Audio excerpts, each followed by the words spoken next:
The chains clinked when I moved, iron biting into skin rubbed raw 100 times before. The dungeon was damp, stinking of mold, rot, and sweat, years of suffering soaked into its walls. I'd long since stopped counting the days. My world had been narrowed to obedience, hunger, and the gnawing certainty that I was nothing more than a tool. A worthless slave. When the guards came for me, I didn't ask why. I never did. The torchlight hurt my eyes after weeks of darkness, and I stumbled, dragged by the wrist through stone corridors until the air grew colder, fresher. They hauled me outside, into the courtyard of the fortress, where my master ruled with cruelty as common as breathing. Tonight, however, the courtyard was different. A gathering of soldiers and nobles circled like carrion birds, and at the center of them stood a man. No, not a man, something more. His presence was magnetic, dangerous, demanding every gaze without effort. His hair was black as midnight, his eyes an unnatural silver that glowed faintly even in torchlight. His jaw was sharp, his mouth curved in a way that could turn cruel or tender in a heartbeat. He wore no armor, only a long coat that shifted in the breeze like it had a life of its own. The half-blood, someone whispered nearby. The word was laced with fear and disgust, yet also awe. Half vampire, half werewolf. A monster to some, a savior to others. To me, he was impossible. My master stepped forward, bowing shallowly. Alpha Lucian. The council welcomes your visit. I trust the journey was uneventful. Lucian. The name suited him, sharp, commanding. His gaze slid over the crowd before landing on me. My breath caught, and for the first time in years, I felt seen. What is this? His voice was velvet laced with steel. He gestured toward me. My master sneered. A slave. Worthless, but obedient. We use them for. Unchain her. The command was quiet, but rang like thunder. The crowd stiffened. My master's lips parted, confusion flashing into outrage. She's nothing. A broken thing. You don't want. I said. Lucian interrupted, his silver eyes glinting. Unchain her. The guards hesitated, glancing between the two men, until Lucian took a single step forward. The air thickened, vibrating with power. The guards scrambled to obey, keys rattling, chains falling away from my wrists. My hands trembled, blood rushing painfully into them after so long. I should have run. I should have bowed. I should have done anything but stare at him with wide, unbelieving eyes. But Lucian, he was staring back. Like I mattered. Like I wasn't worthless at all. The silence that followed was unbearable. Every pair of eyes in the courtyard watched me, but I couldn't look away from him. His gaze held me pinned more effectively than the chains ever had. Lucian's lips curved, just slightly, into something unreadable. Not pity, he didn't look at me the way the others did. His was a sharper thing, like recognition, like hunger. Bring her to me, he said. The guards shoved me forward. My knees almost gave out, but I caught myself on instinct, stumbling until I stood before him. The world seemed quieter here, the jeering whispers dulled by the pulse in my ears. Lucian tilted his head, studying me as though I were a puzzle he meant to solve. Your name. I opened my mouth. No sound came out. The guards behind me snickered. One of them muttered, she doesn't even remember it anymore. Heat burned my face. He was right. My master had stripped me of that long ago. I was called slave, dog thing. The syllables of who I used to be were ghosts I couldn't grasp. Lucian's expression darkened. Then I will give you a name. He leaned closer, his voice so low only I heard it. Until you remember, you are mine. Do you understand? A shiver ran through me. Not terror, though it should have been, but something deeper, awakening like a spark in ashes long cold. I nodded. My master broke the moment with a sharp laugh. Alpha Lucian, why waste your time with her? She'll die in days. She's been starved, beaten, used up. Worthless. Lucian straightened, his silver gaze slicing through him. Funny. Worthless things don't stare at me with fire in their eyes. I hadn't realized I was glaring. My jaw clenched, tears stinging behind my lids. The crowd murmured uneasy. No one contradicted him. Enough. Lucian's voice brooked no argument. She comes with me. Consider her debt paid. My master paled. You can't simply. In the next instant, Lucian moved. Too fast for my eyes to follow. One heartbeat, he stood yards away. The next, he was in my master's face, hand wrapped around his throat. "You forget yourself," Lucian growled, and for the first time I saw it, his teeth lengthening, the hint of a snarl twisting his lips, eyes burning with both vampire and wolf. "I am not here to bargain." My master's face purpled. He clawed at Lucian's grip, but it was useless. The entire courtyard shrank back. Finally, Lucian released him, and he crumpled to the ground, gasping. Lucian turned, brushing his coat back with effortless grace. "She is mine now. Anyone who touches her dies." The words were final. And when his hand reached for mine, I took it without hesitation. His hand was warm, warmer than I expected from someone with vampire blood. It swallowed mine completely, rough calluses brushing against my blistered skin. The crowd parted for us, as though an invisible force shoved them aside. No one dared speak. No one dared breathe too loudly. I followed him out of the courtyard, through the heavy gates, into the night beyond. The air outside was sharp with pine and snowmelt, and for the first time in years, I tasted freedom. My lungs ached with it. Lucian didn't let go until we reached a black stallion tethered near the road. The beast pawed the dirt impatiently, its eyes glowing faintly red. A creature bred for him, no doubt. He turned to me then, his silver eyes softer, though still unreadable. "Can you ride?"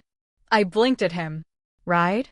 I hadn't been allowed near a horse since I was a child, before chains and collars replaced innocence. My silence was enough of an answer. Lucian exhaled through his nose, something between amusement and irritation, before lifting me as though I weighed nothing. His strength was terrifying, yet his grip was careful, almost protective, as he set me onto the saddle. Then he swung up behind me in one fluid motion, his chest pressed against my back, one arm caging me in place as he took the reins. The stallion surged forward. Wind tore at my hair, the world a blur of trees and starlight. I clutched the pommel, heart pounding not only from fear, but from the warmth of him pressed so close. I could feel the steady rhythm of his heartbeat, the power coiled in every muscle. Hours passed, or maybe only minutes. Time felt strange in his presence, stretched taut and shimmering.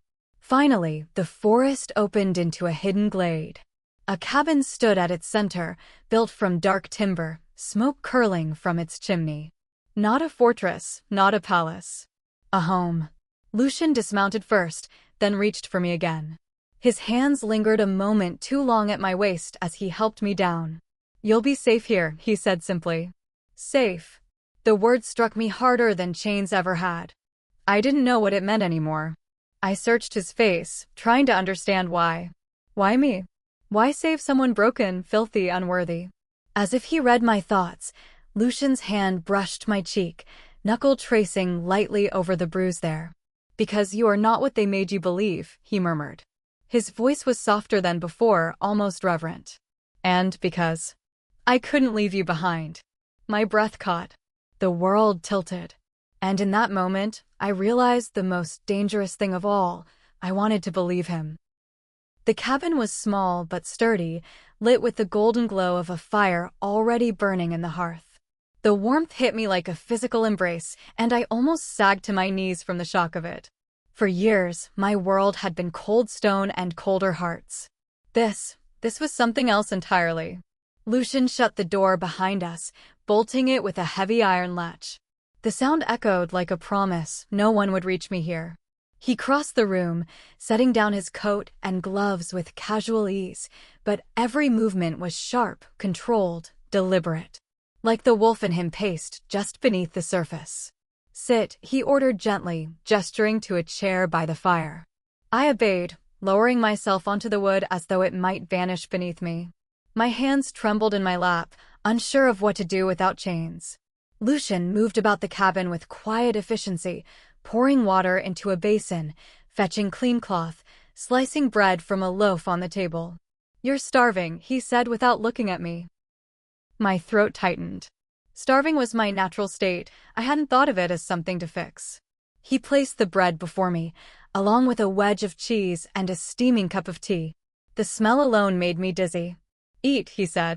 I picked up the bread cautiously, half expecting him to snatch it away and laugh at my desperation. When he didn't, when his eyes only softened as I devoured the food with shaking hands, tears pricked my vision. I swallowed them down with the meal. Lucian knelt beside me then, basin and cloth in hand. Before I could flinch away, he took my wrist, dipping the cloth into the warm water and carefully wiping away the grime. "You don't have to," my voice cracked from disuse. "I do," he interrupted, gaze lifting to meet mine. His eyes glowed faintly in the firelight, silver threaded with storm. "Let me." No one had touched me like this in years, not cruelly, not to harm, but with purpose, with care. His thumb lingered on the pulse at my wrist, steadying me even as my heart raced out of control. He cleaned every wound, wrapped every raw patch of skin with fresh bandages. The intimacy of it unraveled me, piece by piece. When he finished, he sat back on his heels, studying me with that same unreadable expression. "They broke your body, but not your spirit." I almost laughed, bitter and small. "My spirit?" I shook my head. "It's gone. I'm nothing." Lucian leaned forward, so close I could feel the heat of his breath. "You are not nothing. Don't ever say that again." The command was soft, yet it struck deeper than any whip. I stared at him, searching for deception, for cruelty hiding behind the mask. But all I found was truth and something else, something that made my chest ache. Desire. Not the kind I'd been used for, not the hunger of men who saw me as property. This was different. His gaze lingered on my face, my lips, as though I were a secret he longed to uncover. And for the first time in so long, I wondered if I could be more than what the world had made me. The fire burned low as night deepened. Shadows danced across the wooden walls, turning the cabin into something both safe and strange. I sat curled in the chair, arms wrapped around myself. Even with warmth, with food in my belly, I couldn't quite stop shaking. The silence pressed down, heavy, until I forced myself to whisper. "Why?" Lucian looked up from where he stood by the window, watching the forest like a predator on patrol. His silver eyes glimmered faintly in the dark. "Why what? Why save me?" My voice cracked. "You could have chosen anyone, anyone stronger." I swallowed hard. "I'm useless." He turned, slow and deliberate, and crossed the room. Each step seemed to make the air denser, thicker, until he stood in front of me again. He crouched, bringing his face level with mine. "You're not useless." His voice was low, quiet, but every syllable held the force of a vow. "I saw you. You looked at me as if you still had fire left, even after everything they did. That kind of spirit, it calls to me." His words unsettled me more than cruelty ever had. Cruelty, I understood. But this strange reverence, I didn't know how to hold it. "I don't feel like I have anything left," I whispered. Lucian reached out, brushing a strand of filthy hair from my face. His touch lingered, thumb ghosting over the hollow of my cheek. "Then I'll hold it for you until you do." The crack inside me widened, threatening to spill tears I couldn't allow. I turned my face away, staring at the fire. I don't know how to be anything but what I was. His hand dropped. I thought he'd leave me in silence, but instead he rose and said, "Then learn. Here. With me." The words echoed in my chest like a drumbeat. Later, when he banked the fire and laid a blanket across the narrow bed in the corner, I froze. I couldn't. Sleeping near someone had always meant danger. My body tensed like a trapped animal. Lucian caught the panic in my eyes and stopped short. He nodded once, then spread a second blanket onto the floor by the hearth. "You take the bed," he said simply.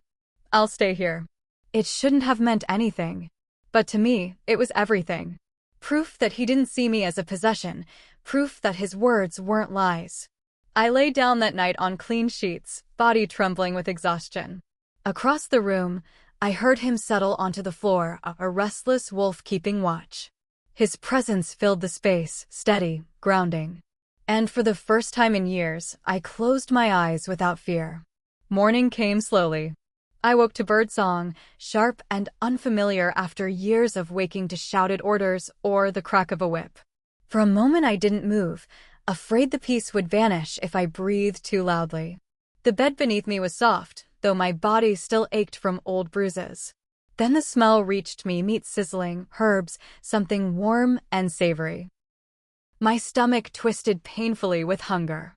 I pushed myself upright, blinking against the sunlight spilling through the single window.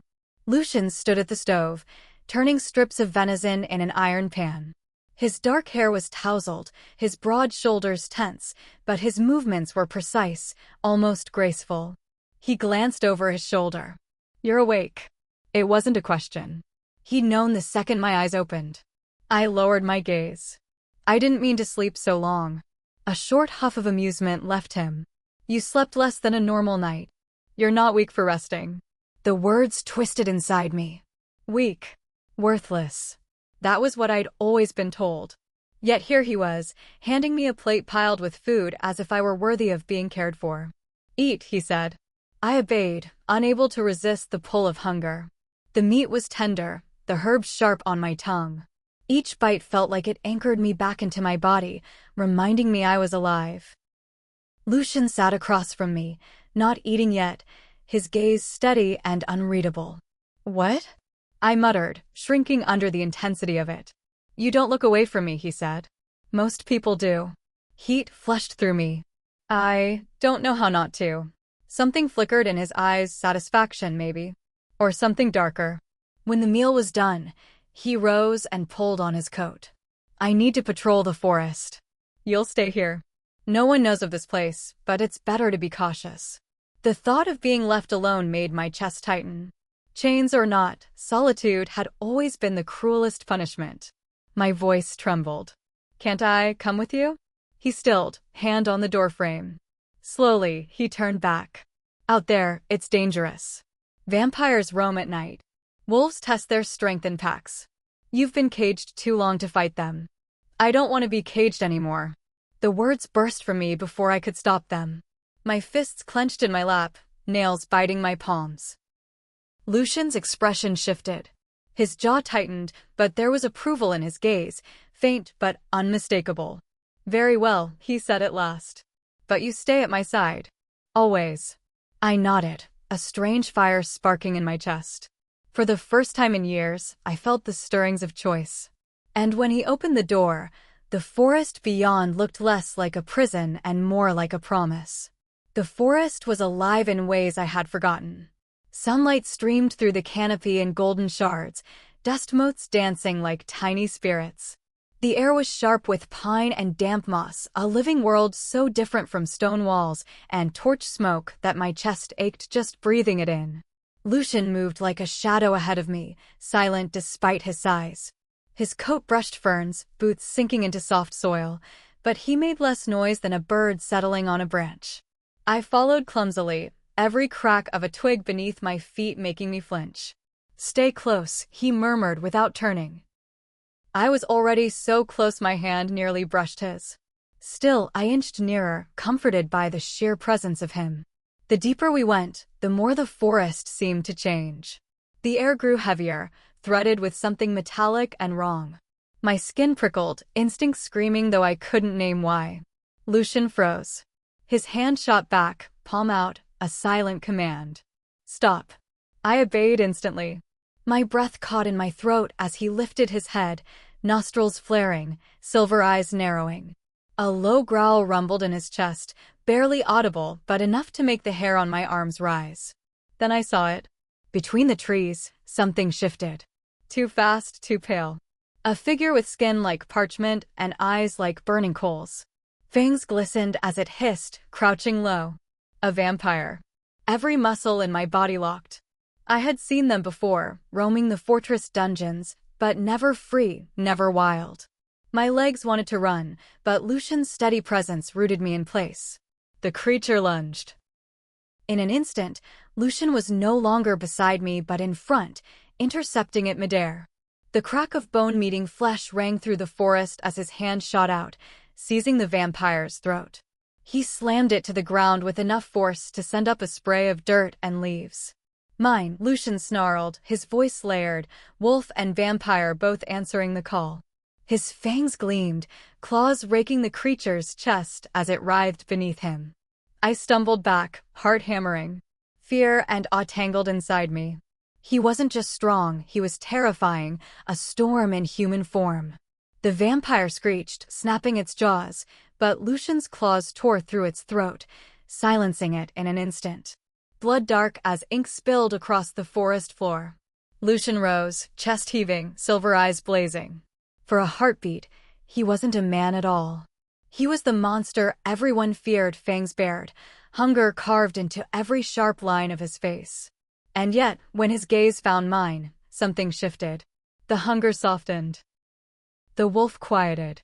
He took a single step toward me, and though my instincts screamed danger, my body betrayed me. I didn't back away. "Are you hurt?" His voice was rough, ragged.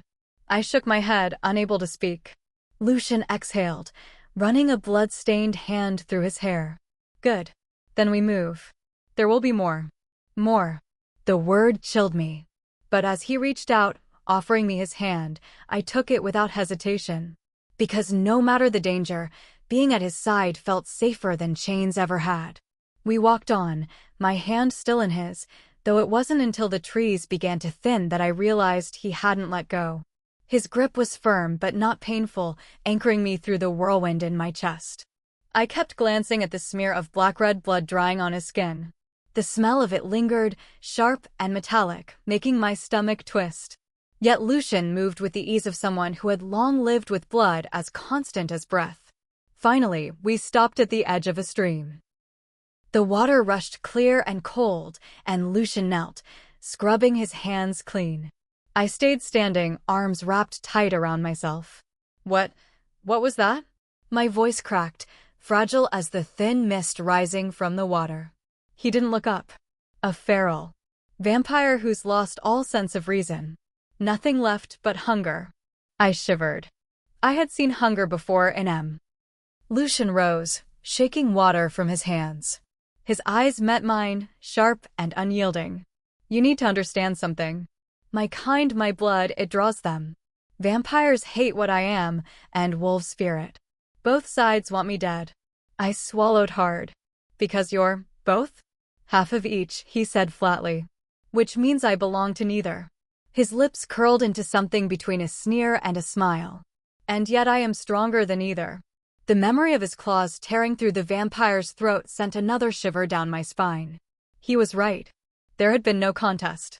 But then why? I hesitated, afraid of my own question. "Why take me?" Something flickered in his expression.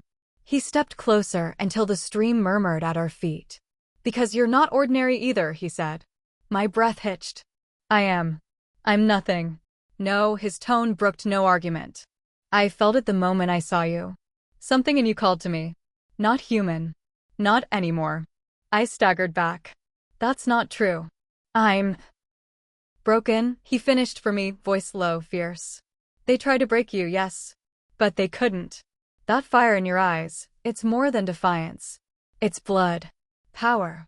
His words wrapped around me, terrifying and intoxicating all at once. I wanted to deny him, to cling to the truth I'd known my whole life, that I was worthless, powerless, a slave. And yet, deep in my chest, something stirred. Something ancient. Something that answered to his words with a thrum of recognition. I pressed a hand to my heart, breath ragged. "I don't understand." Lucian's gaze softened, though the storm never fully left his eyes. He reached out, cupping my chin, tilting my face up to his. "You will. In time. And when it happens, you'll never be their slave again." The way he said it, like a prophecy, like a vow, left me trembling. And, for the first time, I wondered if the fire he saw in me wasn't just his imagination. By the time night fell, the forest felt different, quieter, though not safe. Lucian guided me back to the cabin, ever watchful, his hand hovering near the small of my back as though he could shield me from the entire world. Inside, the fire crackled again, chasing away the cold. He busied himself with stripping the last of the blood from his coat while I sat rigid in the chair, my body restless in a way I couldn't name. My skin prickled, too tight, too hot. My pulse throbbed against my throat like it wanted to break free. I wrapped my arms around myself. "Something's wrong." Lucian's head snapped up. He crossed the room in 2 strides, crouching in front of me. Where? All of me. The words tumbled out in a rush. I can't sit still. My bones, gods, it feels like they're trying to crawl out of me. His hand brushed over my wrist. The contact seared, but not painfully. It was as if my body recognized him, attuned to his touch. His brow furrowed, silver eyes narrowing as he searched my face. It's starting, he murmured. What's starting? My voice rose, edged with panic. Lucian's jaw clenched. The change. I froze. My blood turned to ice. No, I'm not like you. I'm human. You were, he corrected softly. But not anymore. Not since. His voice darkened, teeth gritting. Not since they used you as they did. The memory of those dungeons surged, fangs at my throat, wolves circling, blood drained until the world blurred. Experiments, punishments, rituals I was never meant to survive. My stomach lurched. They made me. Lucian's hand tightened on mine. They tried to destroy you. But instead, they gave you power.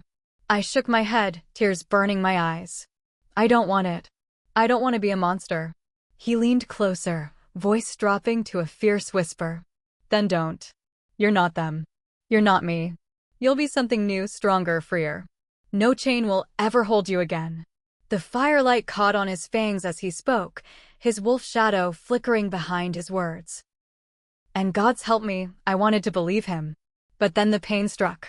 White hot, ripping through my chest, my spine, my very bones. I screamed, curling forward as fire seared through every nerve. My skin felt like it would split open, my heart hammering so violently I thought it might shatter my ribs. Lucian caught me before I hit the floor, cradling me against him. His voice growled in my ear, sharp with command and desperation. Breathe. Ride it. Don't fight what's already yours.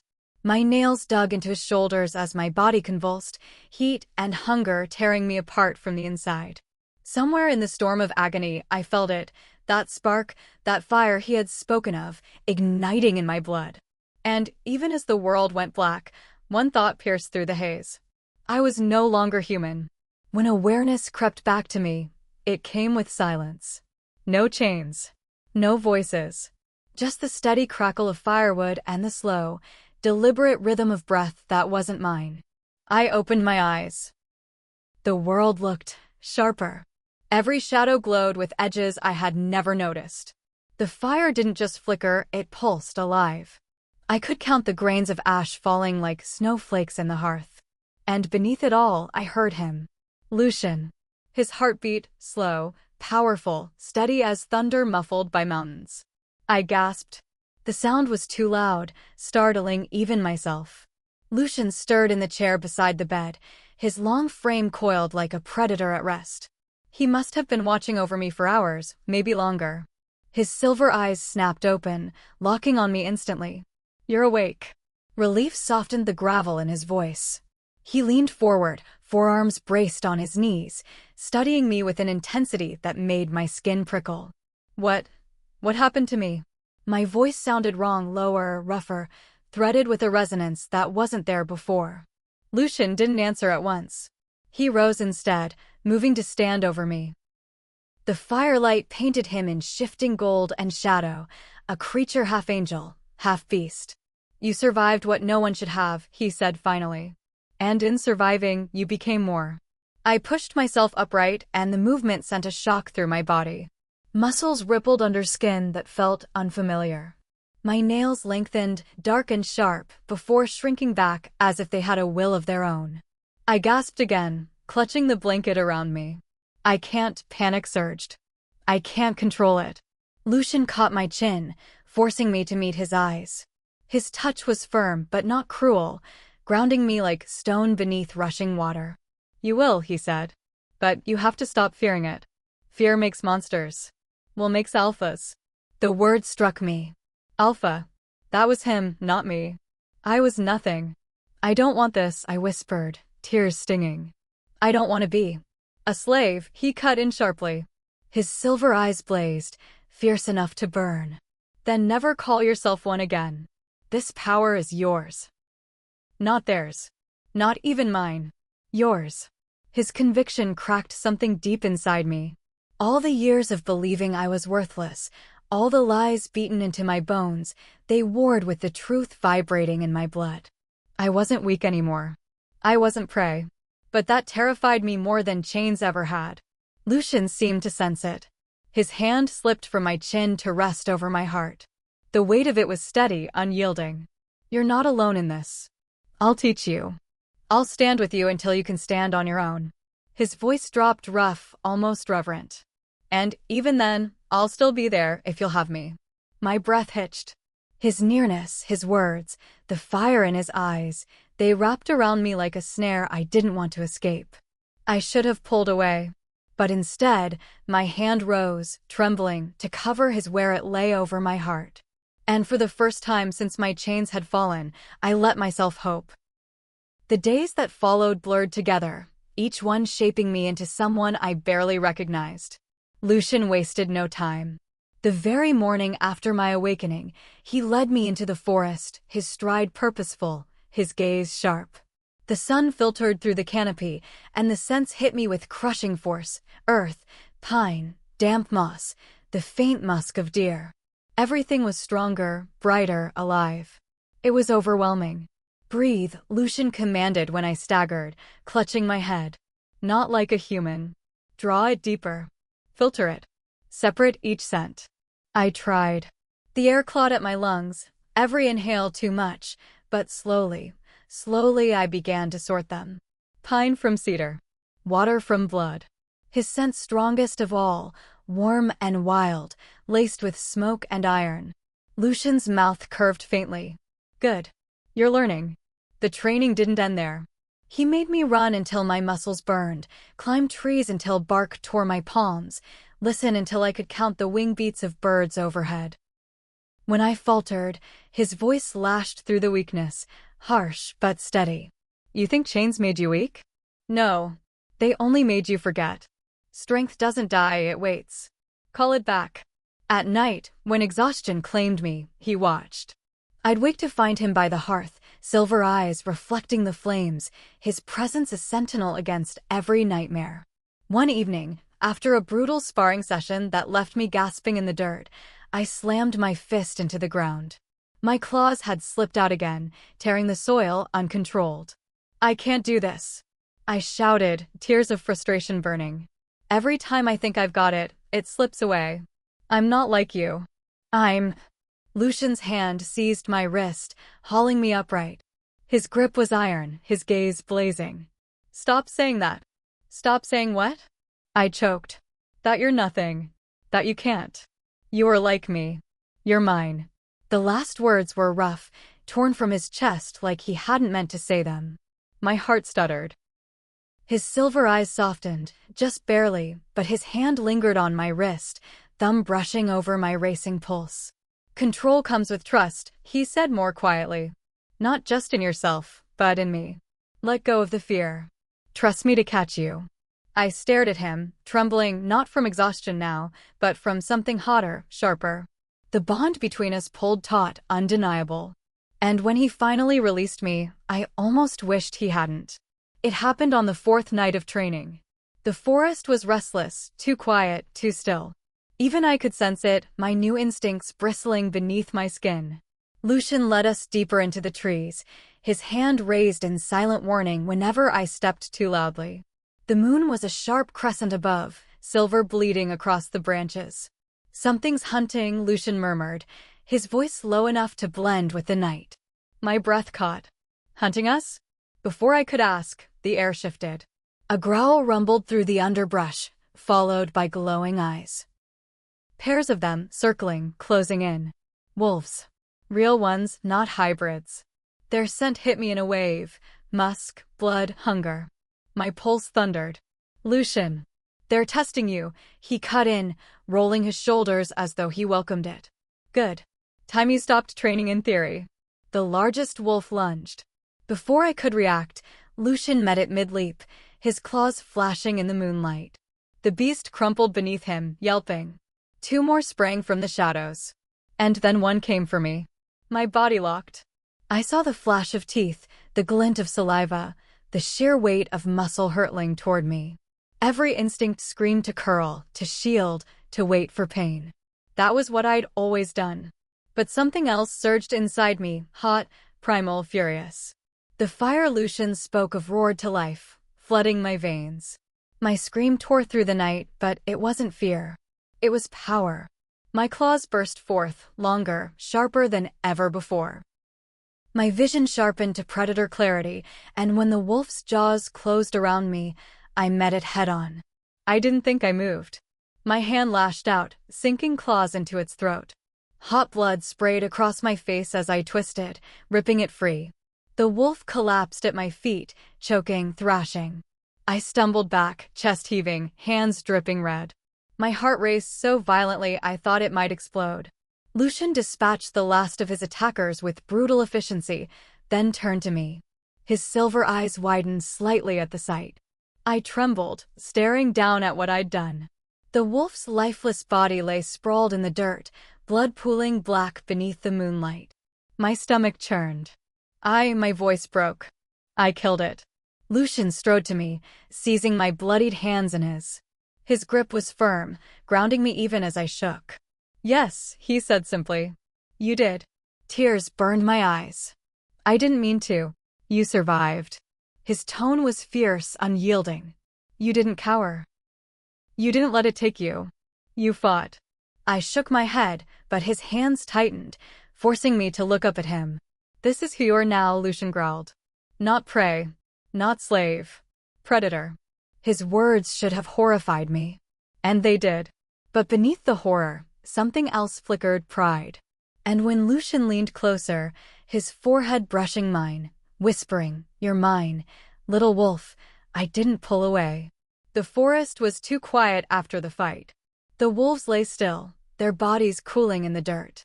The copper stench of blood clung to my hands, my mouth, even my breath. I tried to wipe it off on the grass, but the stains only smeared darker. Lucian crouched in front of me, steady as stone. His eyes searched mine, sharp and unrelenting. Look at me. I couldn't. My gaze stayed fixed on the carcass at my feet. The wolf's eyes were still open, glassy, accusing. My stomach heaved. I killed it, I whispered. You saved yourself, Lucian corrected. There's a difference. The fire he'd always spoken of burned under my skin, wild and hot, but I hated it. I hated how my claws had answered without thought, how easily I had torn through flesh. What if I lose control again? My voice cracked. What if it's not a wolf next time? What if it's— I swallowed hard. What if it's you? Silence. Then Lucian reached forward and gripped my blood-stained hands. His touch was unflinching, as though the gore didn't matter. Then I'll stop you. I snapped my gaze up to his, startled. His mouth curved, but it wasn't mocking. It was something fierce, almost gentle. Do you think I would fear you? Yes, I blurted. You should. I don't even know what I am anymore. I'm a monster. Lucian's jaw clenched. He leaned closer, so close I could see the faint ring of wolf gold around his silver eyes. No, you're what they tried to make and failed. They wanted a weapon. Instead, they created something they can't control. His voice dropped lower, almost reverent. Something meant for me. My breath caught. His nearness was intoxicating, dangerous. The heat of him seeped through the night air, and though every instinct screamed to pull back, I leaned into it. Lucian. My voice trembled, unsure whether it was plea or warning. His thumb brushed over the back of my hand, slow, deliberate. His lips hovered a breath away from mine. You're not afraid of me. Don't pretend you are. I shivered, not from fear but from the truth of it. I wasn't afraid of him. I was afraid of myself, of how much I wanted him, how much his presence soothed the storm inside me. Before the moment could break, a howl split the night, distant but clear. More wolves. Maybe not feral, maybe worse. Lucian's gaze hardened. He released me, rising in one fluid motion. We need to move. They'll smell the blood. I staggered to my feet, still reeling, still trembling. But when his hand pressed against the small of my back, guiding me forward, a strange certainty settled over me. Maybe I was a monster now, but I wasn't his enemy. The journey back was a blur of shadows and breath. The forest seemed to close in tighter with every step, every whisper of wind sounding like padded paws on soil. I could still taste blood in my mouth, metallic and thick, and the thought of more wolves out there made my stomach twist. Lucian walked ahead, shoulders squared, every muscle taut like a bowstring. He didn't speak, but his hand brushed my wrist now and again, steadying me, as if reminding me I wasn't alone. Behind us, a howl broke the silence. "Closer," answered by another. "They're tracking us," I whispered, my voice breaking. Lucian didn't glance back. "Let them." His tone was sharp, cutting through the panic rising in my chest. "They want to test you. They'll learn what mistake that is." I wanted to believe him, but my legs shook with every stride, the fire in my veins sputtering between power and fear. We burst into the clearing where the cabin stood, moonlight spilling across its roof. Relief hit me like a wave, but it shattered instantly when shapes emerged from the tree line. 5 wolves. Big. Muscled. Eyes glowing with cunning, not the mindless hunger of ferals. Lucian's growl rumbled low and dangerous, vibrating through the clearing. He stepped forward, shielding me with his body. "Pack wolves," he muttered. "Not here by accident." One of them padded closer, teeth bared. His eyes flicked from Lucian to me and lingered. A spark of recognition flashed there, dark and hungry. "She's one of us," the wolf rasped, his voice guttural, twisted by his shifting throat. "Give her to us, half-breed, and maybe we'll let you live." My blood went cold. Lucian's laugh was sharp, lethal. "She's mine." The wolves snarled as one circling. My breath came fast, ragged. The fire inside me stirred again, claws itching beneath my skin. My heart thundered so violently I swore they could hear it. Lucian glanced back, just once. His silver eyes blazed, fierce enough to anchor me. "Listen to me," he said. "You don't run. You don't hide. You fight. With me." My throat tightened. "I can't." "Yes, you can." His voice was a whipcrack. "Trust me. Trust yourself." The wolves lunged. Lucian exploded into motion, his claws flashing, his body a blur of shadow and silver.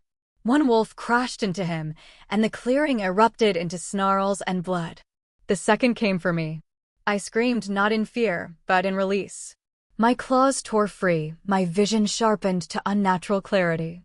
I met the wolf's leap head-on, slamming into him with strength that didn't feel like mine. Teeth snapped inches from my throat, but rage burned hotter than terror. My claws raked across his muzzle, leaving deep gashes. He yelped, stumbling back.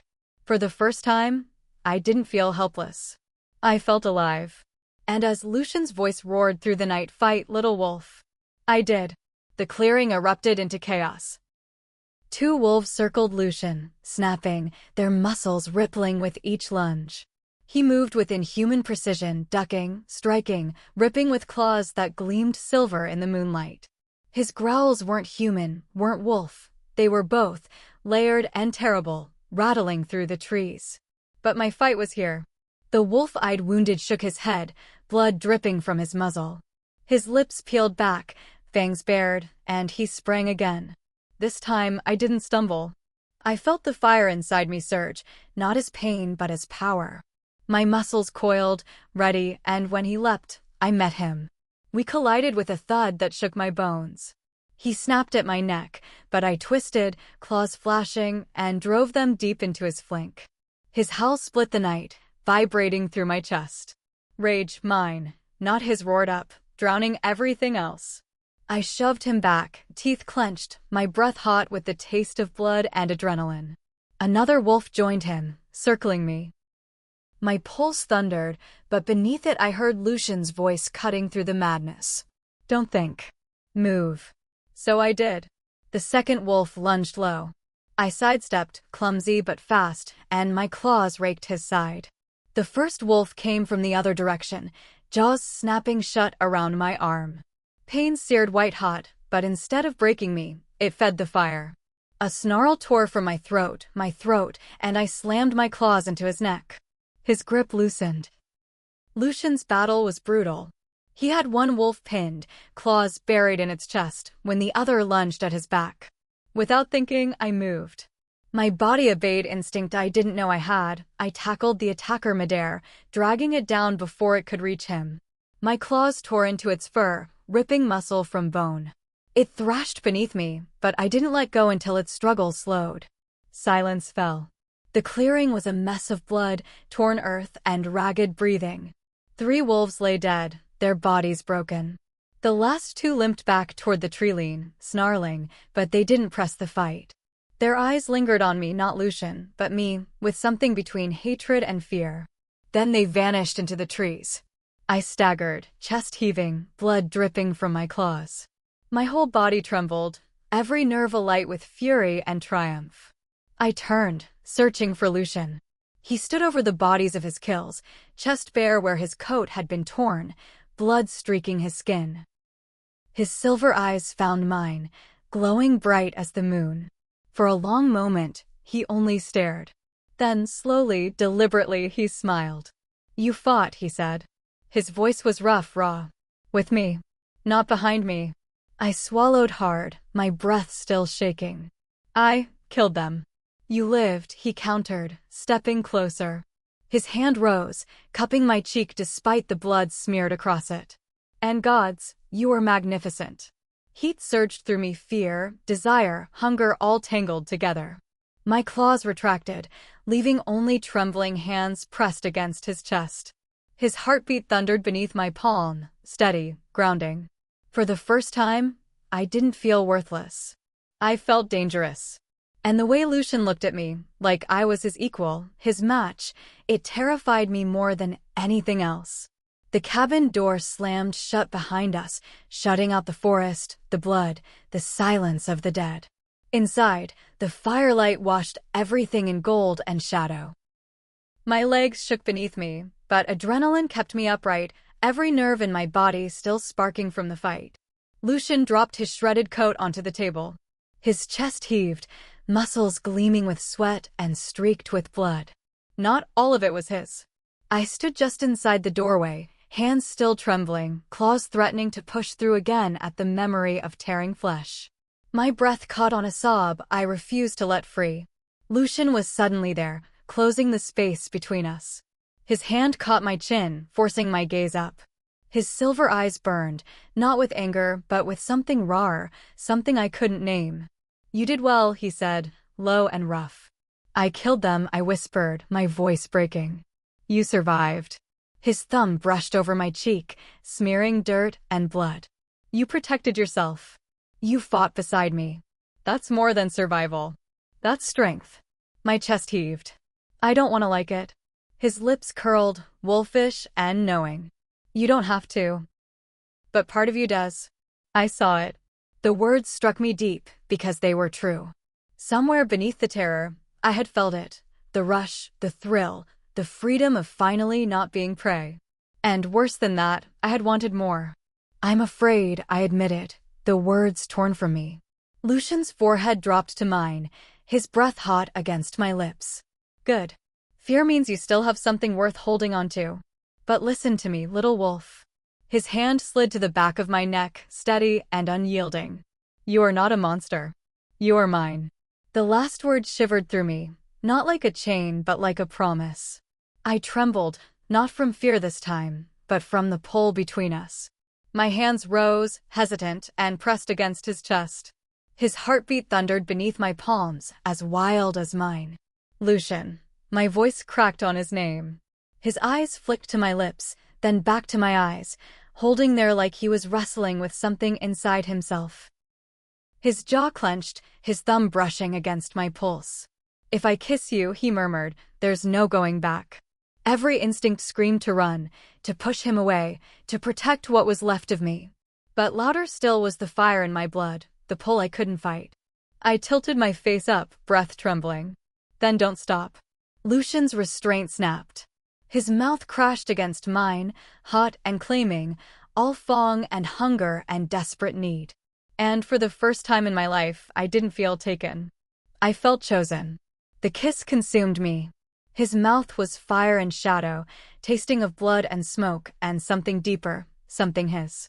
His hands framed my face, strong but careful, as though he knew how fragile I still was. Yet his hunger was undeniable. The same wild edge I'd seen when he tore through wolves now pressed against my lips, demanding, claiming. I melted into it, the last of my fear burning away. My fingers tangled in his hair, pulling him closer, desperate to feel more, to drown in the heat of him. When we finally broke apart, I was gasping, my lips swollen, my heart a frantic storm. Lucian pressed his forehead to mine, eyes half-closed, his breath ragged. "You have no idea what you do to me," he growled, his voice vibrating through me like a second heartbeat. "I think I do," I whispered, though my own voice shook. His lips twitched into a dangerous smile. One of his hands slipped down my neck, over my shoulder, lingering at the edge of the bandages he'd wrapped days ago. His thumb traced the edge, reverent, almost hesitant. "You've been marked by chains your whole life. But tonight, you marked yourself. With blood. With power. You're not theirs anymore." His words sank into me, filling cracks I didn't know existed. For the first time, I believed it. But with belief came something else, desire, hot and terrifying. My body trembled, not from fear, but from want. His nearness burned, every brush of his skin against mine sparking through my veins. Lucian. His name left my lips like a plea. He froze, searching my eyes. His hunger was plain, his body tense with restraint. "If we do this," his jaw clenched, "it won't be gentle. Not with what I am." I swallowed hard, pulse thundering. "I don't want gentle." The words shocked me as much as they seemed to shock him. But they were true.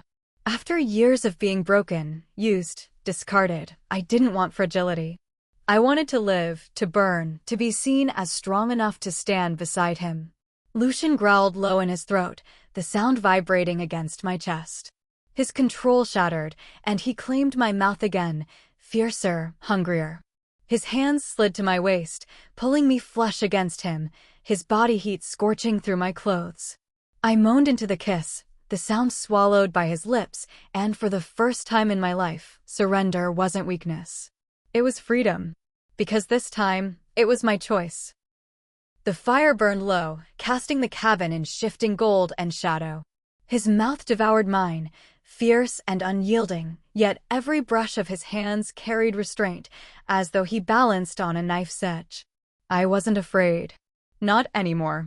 The fire in my blood answered his, pulling me tighter against him until there was no space left. I felt the rumble of his growl in my chest, deep and primal, and it sent shivers racing through me.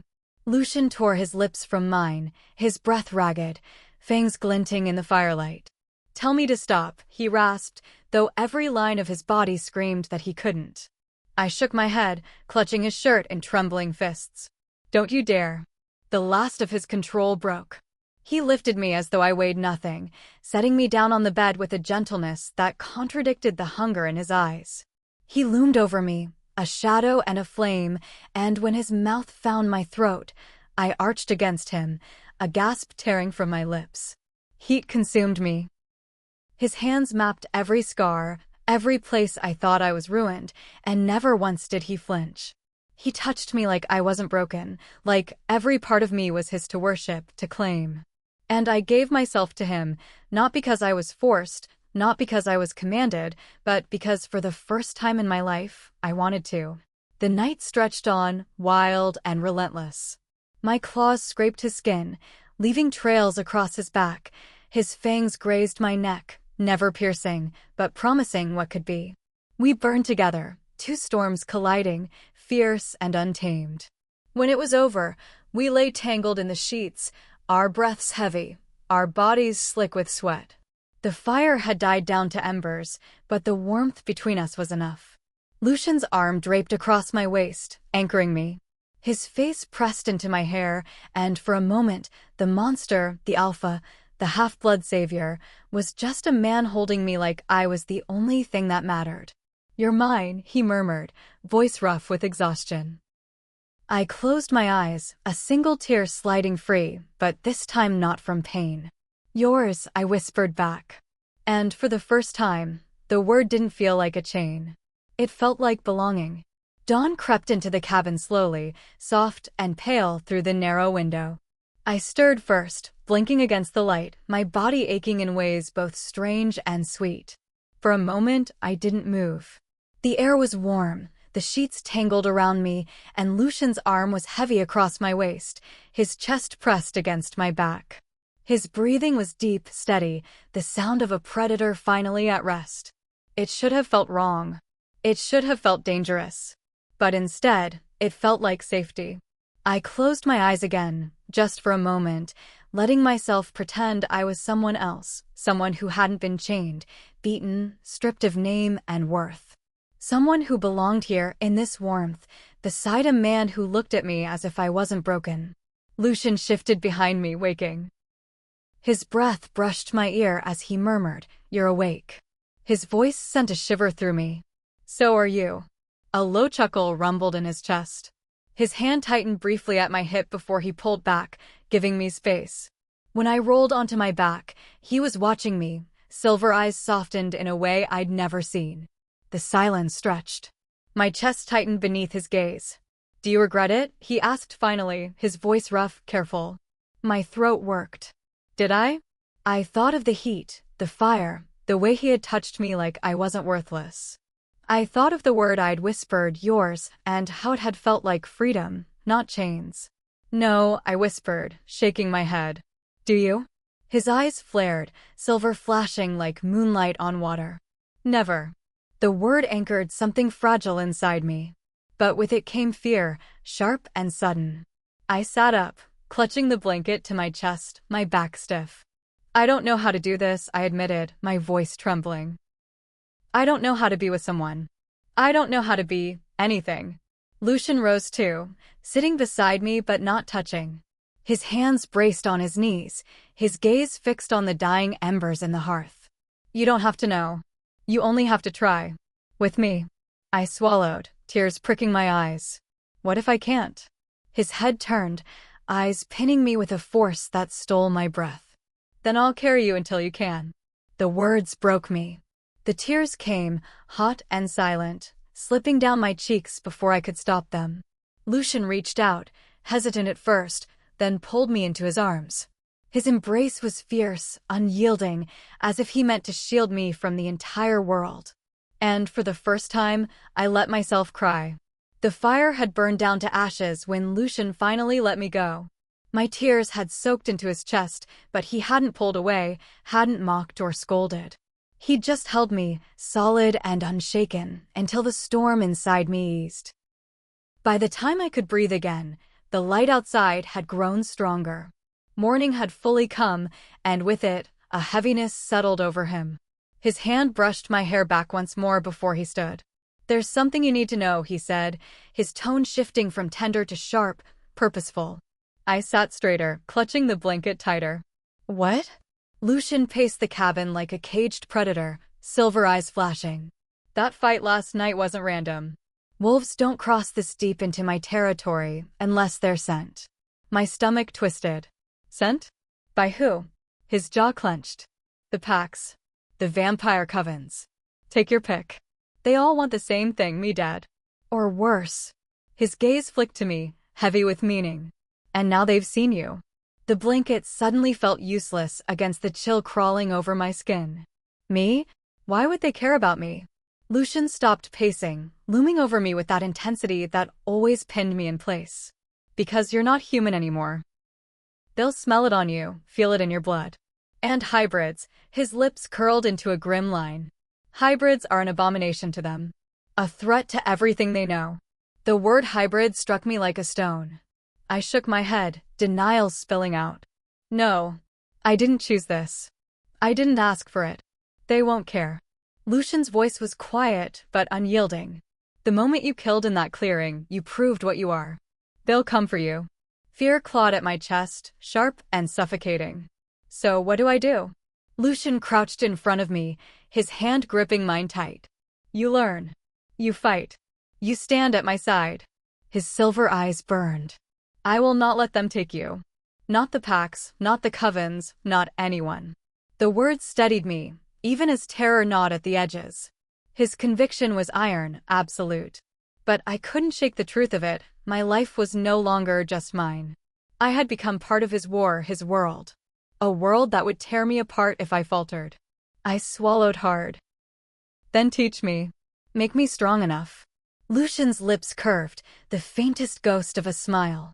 Good. That fire again. Hold on to it. He rose, pulling me up with him. We begin now. Before the next attack. The days that followed were nothing short of brutal. Lucian trained me from dawn until the stars carved silver scars across the night. There was no room for weakness. No room for hesitation.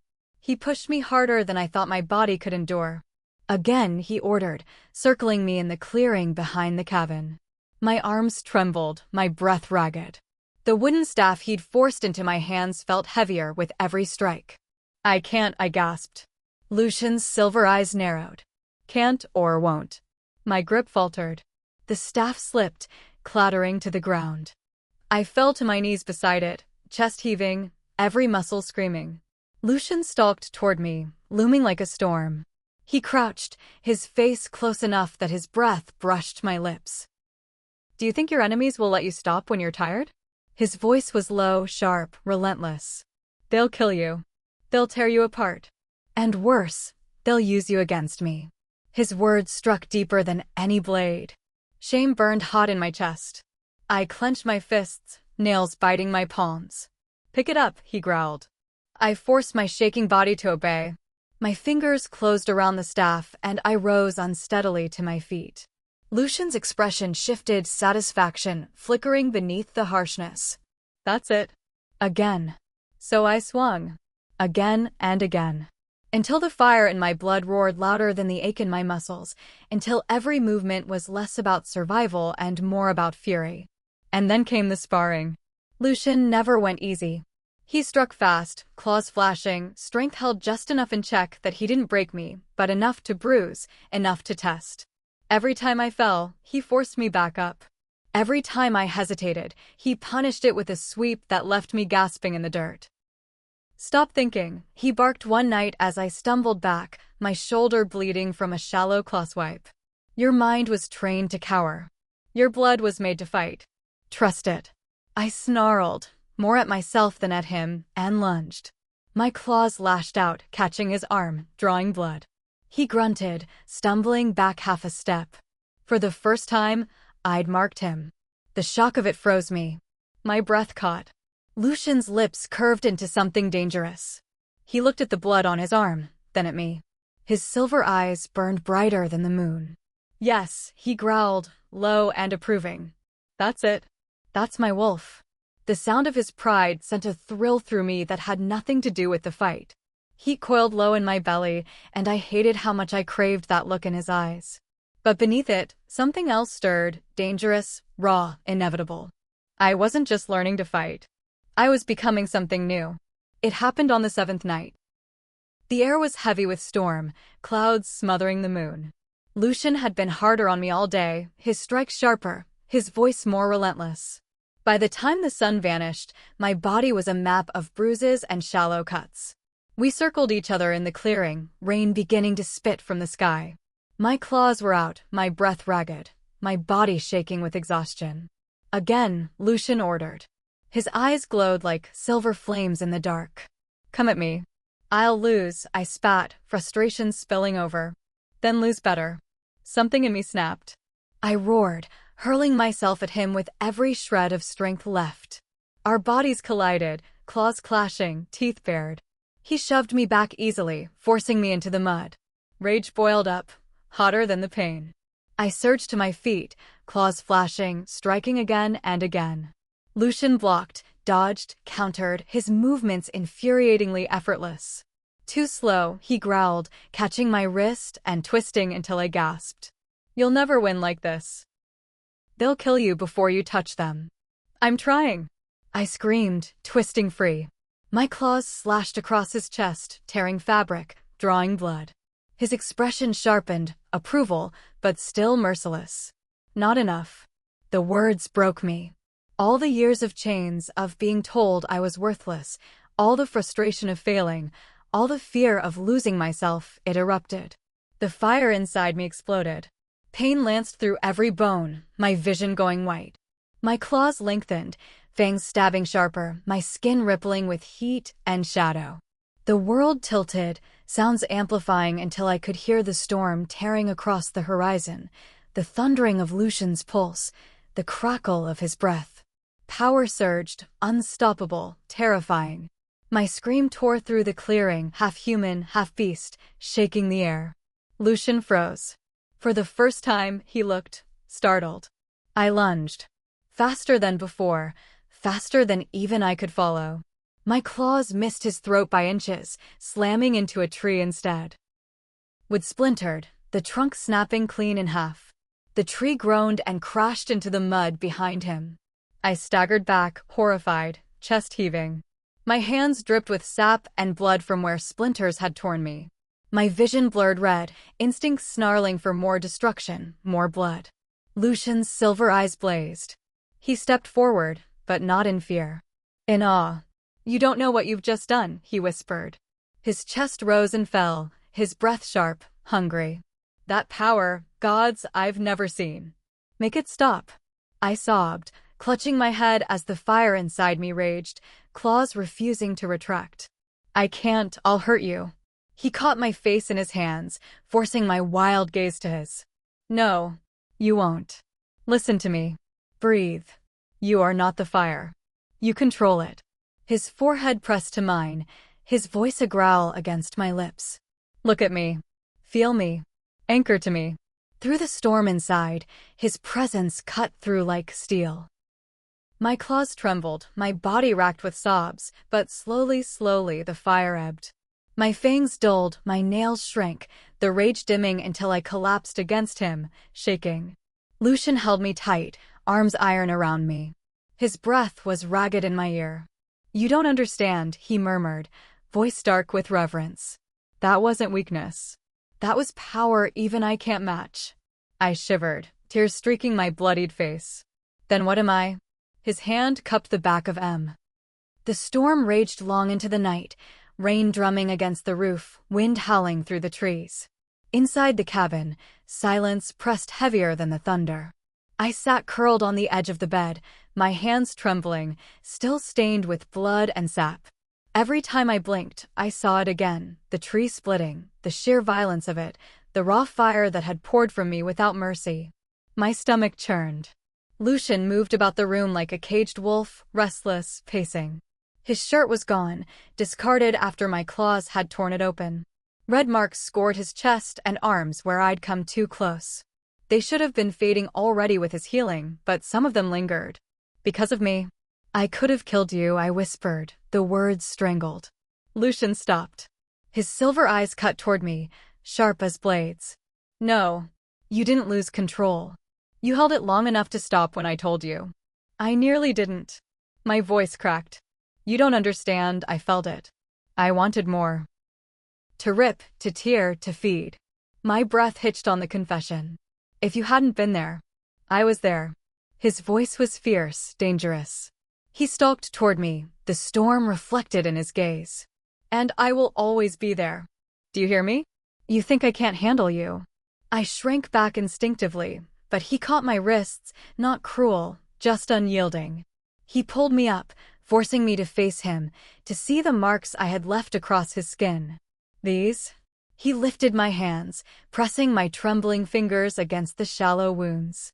"These are proof. You touched me with all that power, and still, I'm here." His voice dropped to a growl. "Because I am not afraid of you." Tears burned behind my eyes. "But I'm afraid of me." Lucian's grip softened. His forehead lowered to mine, his breath hot against my lips. "Then let me be the one who isn't. Let me carry what you can't, until you learn how." I closed my eyes, a sob shuddering through me. His arms wrapped around me, strong and sure, anchoring me like the earth itself. "You are not a monster," he murmured into my hair. "You're the only thing in this cursed world that feels inevitable. As if it was always meant to be you." My chest ached with the weight of his words. I wanted to believe them, to sink into the safety of his conviction. But part of me still trembled with doubt, with fear of the fire that lived inside me. I clung to him anyway, because if I let go, I wasn't sure I'd survive myself. Morning came with the clean, sharp scent of wet earth. The storm had passed, leaving the forest dripping with dew, sunlight filtering through leaves like shards of glass. I woke to find Lucian already on his feet, shirtless still, leaning against the table with a map spread before him. His silver eyes flicked up the moment I stirred. He never missed a movement, not even the smallest. "Come here," he said. Not a command this time, but softer, an invitation. I rose slowly, wrapping the blanket tighter around myself, and crossed the room. The map was marked with inked lines, circles, and symbols I didn't recognize. Lucian tapped one of them, a jagged mark drawn deep in the forest. "This is where we were attacked. Wolves don't stray that close unless they're ordered. That means the packs know you're here." My stomach tightened. "Why me?" His gaze lifted to mine, and for a long moment he didn't answer. Then, finally, he said, "Because you're what they fear." "I don't understand," I whispered. Lucian straightened, folding his arms across his chest.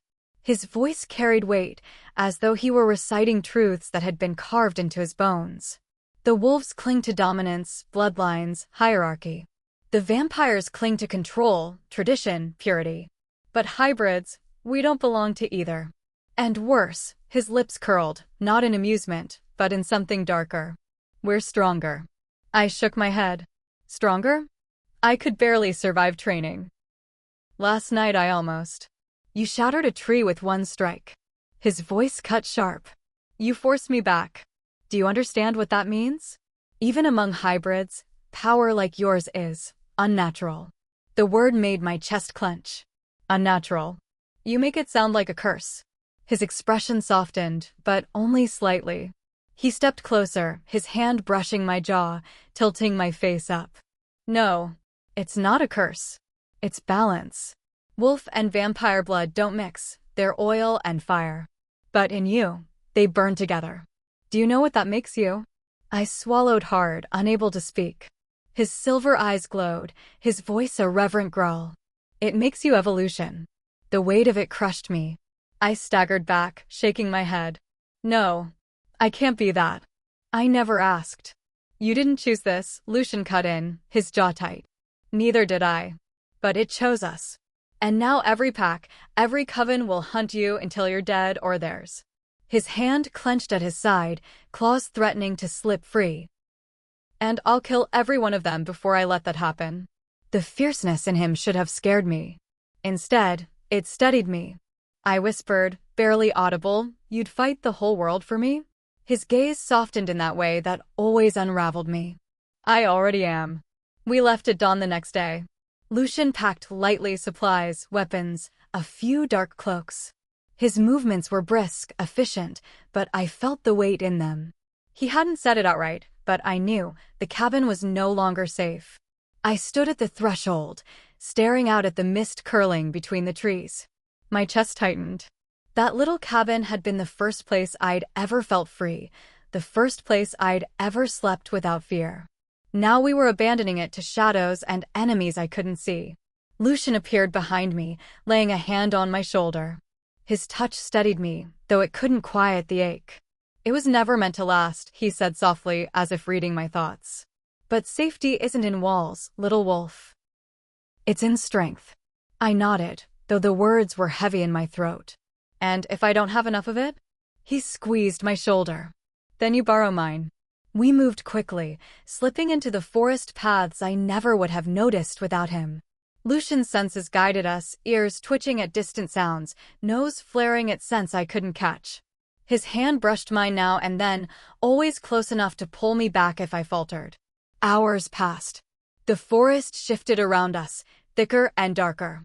My body ached, but there was something else too, a simmering awareness I couldn't escape. Every whisper of wind carried 1,000 scents. Every rustle in the leaves sent my blood racing. I was changing. Still. By midday, Lucian led us to the edge of a cliff that overlooked a valley below. My breath caught. It wasn't wild forest stretching there, it was a village. Smoke rose from chimneys, figures moved in the fields, children darted like sparrows between houses. "Humans," I whispered. Lucian nodded once, his expression unreadable. "They live under the pack's shadow. Most don't even realize it. But their blood feeds both sides, wolves and vampires. They're the prize everyone wants to control. My chest tightened. And we're going down there? Not yet. His gaze cut toward me, sharp and assessing. You're not ready for that many eyes. Not until you can wear what you are without flinching. Shame burned hot in me. I'm trying. His hand caught my chin, tilting my face to his. His eyes softened, though the silver still burned. I know. And you're already more than you think. I swallowed hard, heat coiling in my chest at the certainty in his voice. But before I could speak, the wind shifted. A new scent hit us, metallic, cold, wrong. Lucian's body tensed, claws slipping free with a faint scrape. Vampires, he growled. Fear spiked through me, sharp and familiar. Shadows flickered at the edges of the trees, red eyes glowing faintly in the mist. Lucian stepped in front of me, his stance lethal. Stay behind me. But my claws were already itching free. My blood burned hotter. And for the first time, I didn't want to hide. The mist thickened, rolling low across the forest floor. At first, the shapes were only shadows, slipping between the trees like smoke. But then their eyes glowed crimson, sharp and cruel, and the hunger in their snarls carried across the cliffside. Vampires. Lucian's body shifted subtly, his shoulders broadening, his claws lengthening, the wolf in him pressing to the surface. His voice dropped into a growl that sent a shiver through me. 3, maybe 4. Not ferals. Covenant. The word made my stomach twist. Scent. They knew we were here. Stay behind me, Lucian said again, his tone fierce. But the fire in my veins rebelled at the command. I'd hidden long enough. I felt it stirring, my claws itching to break skin, my senses sharpening with every heartbeat. Their scent hit me then. Cold, metallic, copper-sweet. My mouth watered. The realization horrified me. Gods, I wanted it. Before I could voice the fear, the first vampire lunged. Lucian met it head-on, slamming it into the ground with a force that cracked stone. His claws tore through flesh, but another vampire darted past him, straight at me. Instinct roared. I didn't think, didn't hesitate. I met its charge with my own, claws flashing. We collided, and for a breath, I was pinned beneath its weight, fangs snapping inches from my throat. The copper-sweet scent of its breath flooded me, and hunger clawed through my chest. Without meaning to, I sank my claws into its neck and yanked it close. My fangs tore free, sharp and aching, and before I could stop myself, I bit. Hot blood flooded my mouth, richer, thicker than any human's. It burned like fire down my throat, igniting every nerve, every vein. The vampire shrieked, thrashing, but I held on, drinking, feeding. My vision flared red. It was ecstasy. It was horror. When Lucian ripped the body away, I stumbled back, choking on the taste. Blood slicked my lips, my chest heaving. The fire inside me screamed for more, for everything. Enough. Lucian's roar cut through the haze. His claws dripped crimson, his silver eyes blazing as he pinned me with a look sharp enough to slice. Don't lose yourself. My knees buckled. I collapsed to the ground, trembling, the vampire's blood still hot in my mouth. I couldn't stop. Lucian dropped to his knees before me, seizing my face in his hands. His breath was ragged, his own fangs bared, but his voice was iron. Listen to me. You are not a slave to this. You're stronger than the hunger. Stronger than them. Tears burned down my cheeks, mixing with the blood. But I wanted it. His forehead pressed to mine, his grip fierce. So do I. Every second I breathe, I want it. But I don't let it own me. And neither will you. His words anchored me, pulling me back from the abyss. Slowly, my claws retracted, my breath shuddering as the fire cooled. Lucian's thumbs brushed the blood from my cheeks, his voice softer now. They'll fear you even more for this. A wolf that drinks a vampire's blood. You're not their abomination anymore. You're their nightmare. And for the first time, I wondered if he was right. The battlefield was silent when it ended. The last vampire's body crumpled beside its kin, blackened blood seeping into the earth. The mist had thinned, but the copper tang of blood still clung thick in the air on the ground, on my skin, in my mouth. I sank to my knees, shaking. The hunger still burned, sharp and merciless, demanding more. My throat ached for another taste, my fangs refusing to retreat. My hands trembled as I wiped at my lips, smearing crimson instead of clearing it away. I can't, my voice broke. It's still there. I want it again. Lucian crouched before me, his presence filling the world until there was nothing else. His chest rose and fell with ragged control, his own fangs still visible. He knew the hunger. He felt it too. You want it because it's in your blood now, he said, his voice rough, unflinching. But listen to me, wanting doesn't make you a monster. What you choose does. I shook my head, tears stinging hot. I didn't choose. I just took. He caught my hands in his, unbothered by the blood. His grip was fierce, grounding. And you stopped when I called you back. His silver eyes bore into mine, unwavering. Do you know what that means? You're already stronger than the hunger. I swallowed hard, but the thirst gnawed at me, sharp and merciless. What if next time I can't stop? Lucian's jaw tightened. His thumb traced the back of my hand, softer now. Then I'll stop you. As many times as it takes. Until you learn. My breath hitched. And if I lose myself completely? His lips curved, not in cruelty, but in something darker, something certain. Then I'll drag you back. Even if I have to tear the world apart to do it. The conviction in his voice stole the breath from my lungs. He wasn't promising mercy. He was promising war. For me. I pressed my forehead to his chest, the heat of him searing against my skin. I don't deserve this. Lucian's hand slid into my hair, steady, unyielding. You deserve everything they told you couldn't have. And God's help me, I'll give it to you. The hunger still simmered, but for the first time, it wasn't unbearable. His presence anchored me, the rhythm of his heartbeat drowning out the thirst. I wasn't free of it. Not yet. But with him, I might learn how. By the time the village came into view, the sun had dipped low, painting the valley in dusky gold. Smoke rose from chimneys, the faint sound of laughter and hammers carrying up the slope. To anyone else, it would have looked peaceful. But Lucian's stance told me otherwise. His shoulders were stiff, his eyes scanning every alley, every rooftop, every shadow that stretched too long. Stay close, he murmured. I already was. The hunger from earlier still gnawed at me, not as sharp as before, but always there, like a whisper under my skin. Every heartbeat I heard, every scent of human blood wafting from the valley, pulled at me. I clenched my jaw, fighting it down. As we descended the path, people began to notice us. Heads turned. Voices hushed. Mothers gathered children closer, and men straightened, wary, their hands brushing tools that could be weapons if needed. Fear. It was written in every face. I tugged my cloak tighter, shame burning hot. They didn't even know what I was, not really, and still they looked at me like something to be feared. Lucian noticed. His hand brushed mine, steadying. Don't hide, he said low. They smell weakness like wolves. Walk with your head high. My throat tightened. I don't know how. His silver eyes flicked down to me, softened just enough to steady my legs. Then borrow my strength until you do. So I did.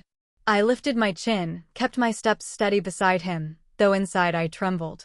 We reached the square, where a small cluster of villagers gathered, their fear mixing with curiosity. An older man stepped forward, his hair gray, his eyes sharp. He bowed, not deeply, but enough. Alpha Lucian, he said. His voice carried both respect and unease. We weren't told to expect you. Lucian's expression didn't shift. He stood tall, his presence enough to silence the murmurs. You won't hear of my movements from the packs or the covens. That's how I keep you alive. The man's gaze flicked to me, and the unease in the crowd deepened. And her? The question sliced through me. I froze, my mouth dry. Lucian didn't hesitate. His hand settled at the small of my back, grounding me, claiming me. She is mine. A ripple went through the crowd. Fear, shock, whispers sharp as knives. My chest ached, my heart racing, but when Lucian's hand pressed firm against me, some of the weight eased. The old man nodded slowly, though his eyes lingered on me, searching, wary. Then we'll trust your word, Alpha. But I felt the way their gazes cut into me. Not trust. Not yet. I wasn't sure if I'd ever earn it. The whispers didn't fade when we left the square. If anything, they followed us, echoing down the narrow streets like a second heartbeat. Not human. Too close to him. She's dangerous. Each word cut deep, even though none were louder than a breath. I pulled my cloak tighter, trying to shrink into it, but Lucian's hand stayed firm at the small of my back, guiding me forward as though he could shield me from every darted glance. He led me to the village inn, a squat timber building with smoke curling from its chimney. Inside, warmth and noise clashed together, the scent of stew, the clatter of mugs, the murmur of conversation. But when we stepped through the door, everything stilled. Dozens of eyes turned toward us. Lucian ignored them, striding to the counter. 2 rooms, he said, his voice calm but carrying that undercurrent that made people obey before they thought. The innkeeper's hands trembled around his rack. 2, of course. His gaze flicked to me, then away, as though staring too long might draw something from me. He slid keys across the counter. Lucian took them without thanks, his hand brushing mine again as he turned. Come. I followed him up the narrow stairs, my pulse hammering. Every step felt like I was dragging a weight behind me, their stares, their fear, the whisper that they saw exactly what I was. When the door closed behind us, I finally let out a breath. They hate me. Lucian set the keys down, his jaw tightening. They fear you. It's the same. No, his eyes cut to mine, sharp, unyielding. Fear can become respect. Hate never does. I sank onto the edge of the bed, burying my face in my hands. I don't want them to look at me like that. I don't even know who I am anymore. To them, my voice broke. I don't know what I am. Lucian crouched in front of me, his hand firm under my chin, lifting my gaze. His silver eyes blazed, fierce and certain. You're mine. You're hybrid. And one day, they won't dare whisper when you pass. They'll bow. The conviction in his voice shook me. I wanted to believe him. But part of me still recoiled at the thought, at becoming something they feared, at living as the monster they already saw. Lucian, I whispered, my hands trembling. What if I lose myself? To the hunger? To the fire? His thumb brushed my cheek, softer now. Then I'll find you. I will never let you be lost. Do you understand? The words sank into me like a vow. And though the voices of the village still rang in my ears, for a moment, I believed him. The night in the inn was restless. Even with Lucian's presence filling the small room, I couldn't shake the feeling of eyes on me. The walls seemed thin, the floorboards creaking with every step in the hallway outside. Voices drifted upward from the tavern below, low, urgent, and too often punctuated by my name spoken like a curse. I sat on the bed, knees drawn up, cloak wrapped around me as though it could hide more than my face. Lucian leaned against the window frame, arms folded, silver eyes gleaming faintly in the dark. He was listening, I knew, every whisper, every breath in the building mapped in his mind. They won't stop, I murmured. They know what I am. He didn't look at me. They think they do. Humans cling to their fears. A shadow is enough to make them scream. His mouth curled faintly, not in amusement, but in something sharper. But a shadow doesn't bow them. Power does. I swallowed hard. You want me to prove myself? Lucian turned at last, his gaze locking on mine. I want you to stop shrinking. Stop hiding. If they see you cower, they'll never stop hunting you. If they see you stand, they'll learn respect. My heart hammered. I wasn't sure I had the strength for that. But before I could argue, the sounds below shifted. A chair scraped.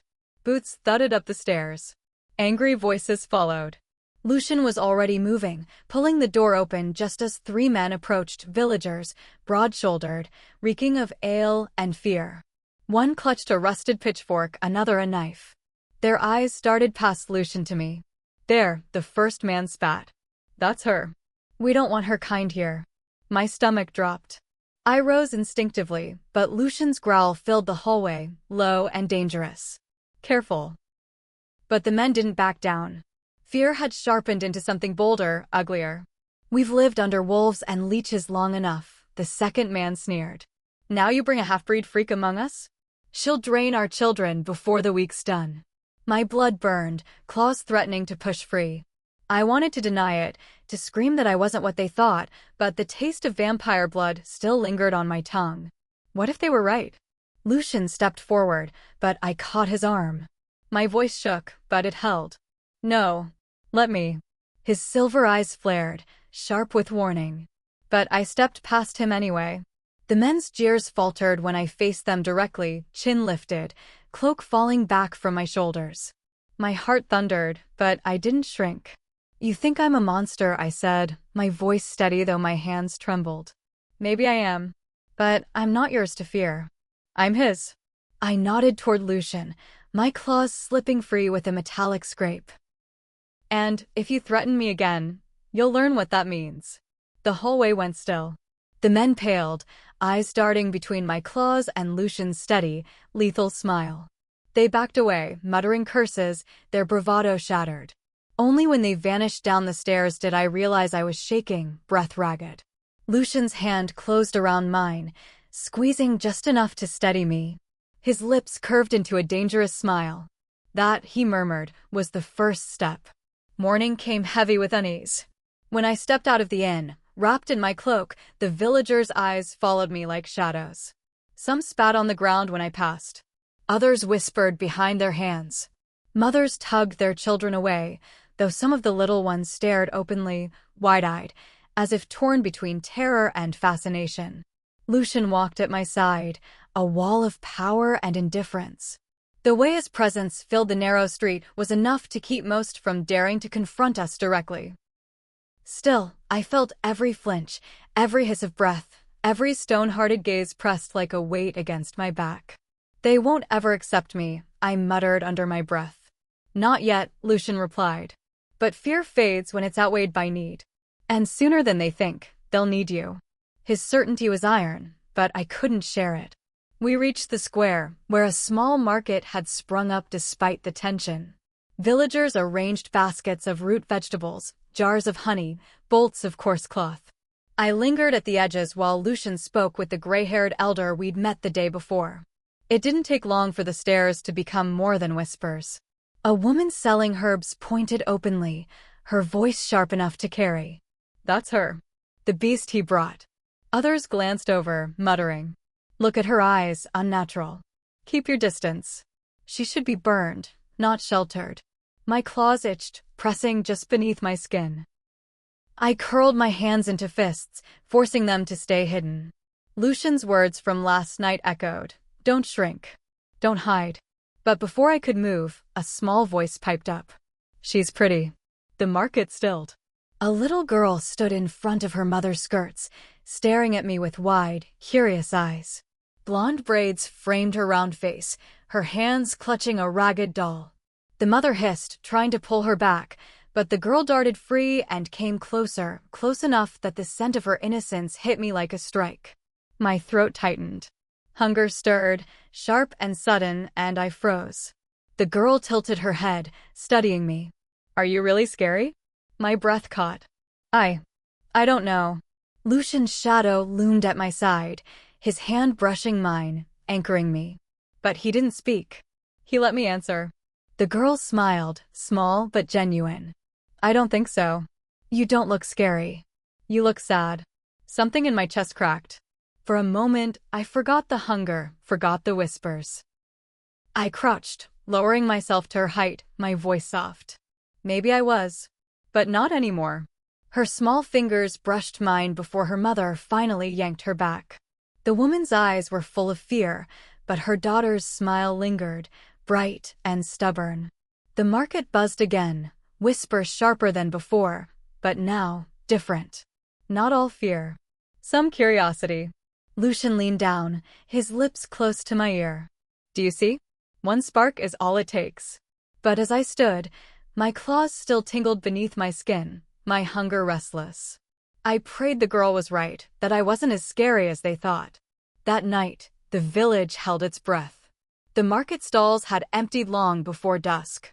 Doors barred, shutters drawn, smoke from cooking fires curling low and nervous into the night air. The silence wasn't natural, it was heavy, the kind that pressed into your chest and warned of something coming. Lucian paced the inn room, every movement tight and deliberate. His silver eyes flicked to the window every few breaths, tracking shadows I couldn't see. "They're here," he muttered. My stomach clenched. "The vampires?" His jaw tightened. "Coven eyes have been on us since we arrived. Tonight, they test how bold they can be." I drew the blanket tighter around my shoulders, though it wasn't cold. The hunger from the last fight still haunted me. The memory of hot blood on my tongue, the way it had burned through me, it hadn't left. And if they came again, what if I didn't stop? Lucian caught my gaze, sharp as a blade. "Don't think about it. I can't help it." "You can." He crouched in front of me, his hand firm at my chin, tilting my face up. "Fear feeds them. Hunger feeds them. You starve both when you choose control. Do you understand?" My throat tightened, but I nodded. The moment shattered when a scream tore through the village. Lucian was at the door in a heartbeat, flinging it open. I followed, cloak flying, my pulse hammering. Outside, the square was chaos. Villagers scrambled with torches, shouting, as three figures moved through the smoke and shadow, tall, pale, graceful as death. Vampires.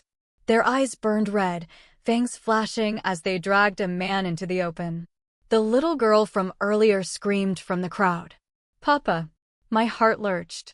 Lucian moved like lightning, his body a blur as he struck the first vampire. The man dropped to the ground, gasping, while Lucian's claws tore through his captor's chest. Blood sprayed, black and foul, but another vampire lunged at him, driving him back. The third turned toward the villagers. Toward her. The girl's mother tried to pull her away, but the vampire's gaze had already locked on them, hunger twisting its lips. "Lucian!" I screamed. He was pinned with the other two. The fire in me roared to life, claws tearing through my hands before I could stop them. My vision sharpened until I could see every drop of saliva gleaming on the vampire's fangs.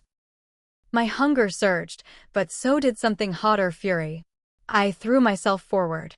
The vampire lunged for the child, but I met it mid-stride, slamming it into the dirt. My claws sank deep into its shoulders, my fangs bared. Hunger screamed at me to drink, to devour, but the girl's terrified eyes cut through the haze. Not this time. With a snarl, I tore my claws across its throat, ending it without feeding. Blood sprayed, but I turned my face away, forcing the fire back down. My body shook with the effort, but I did it. The girl's sobs reached me as her mother clutched her tight, pulling her back. But this time, the whispers in the crowd weren't all fear. Some were awe. Lucian finished the last vampire, ripping it apart with brutal finality. His silver eyes found mine through the smoke, blazing with pride. "You chose," he growled, striding toward me. "And you won." The square reeked of smoke and blood. Villagers huddled together in the shadows, their torches casting jittering light across the cobblestones. For once, the whispers weren't about me, they were about the bodies at our feet, the vampires torn apart and left to rot in the dirt. Lucian stood tall, claws still wet, silver eyes burning like twin moons. Every villager's gaze flicked to him with a mix of fear and gratitude. But then, slowly, their eyes shifted to me. The girl clung to her mother's skirts, wide-eyed, but when she caught my gaze, she whispered something, just loud enough to carry.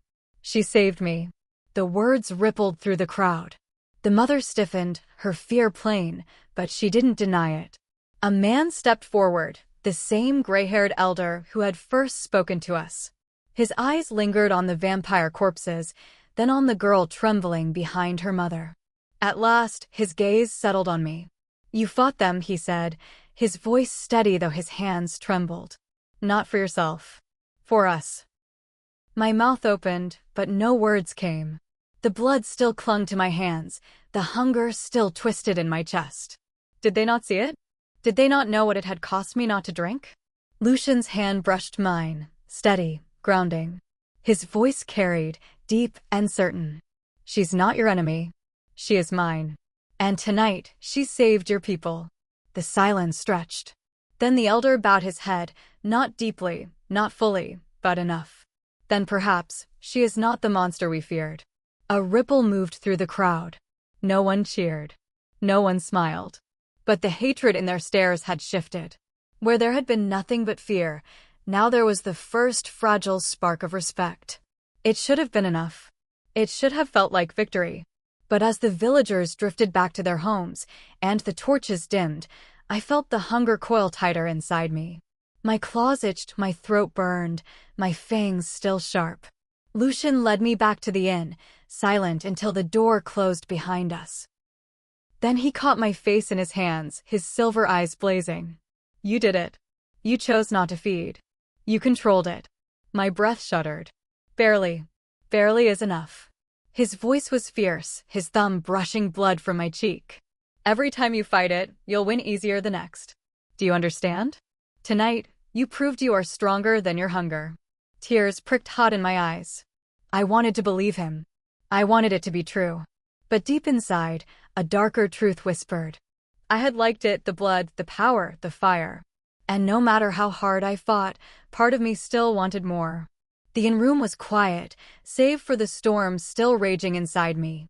I sat on the bed, arms wrapped tight around my knees, staring at my claws as they retracted inch by inch. My chest heaved, my throat ached, and my skin still buzzed with the memory of blood I hadn't taken. Lucian leaned against the wall, arms crossed, silver eyes watching me with that same unshakable steadiness. He looked like he could stand there all night without blinking. Finally, I broke. What if next time I can't stop? My voice cracked, small and raw. What if I hurt someone innocent? A child? Her. Lucian pushed off the wall, crossing the room in 2 strides. He crouched in front of me, his hands bracing on either side of my legs, trapping me in his presence. "Then I'll stop you," he said. "Again and again, if I have to. Until you can stop yourself." My breath shuddered. Why? Why risk it? Why not just leave me behind? His jaw clenched. His eyes burned brighter, fierce as wildfire. "Because I can't." The words hung heavy in the air, thick and dangerous. My heart hammered. "You mean you won't?"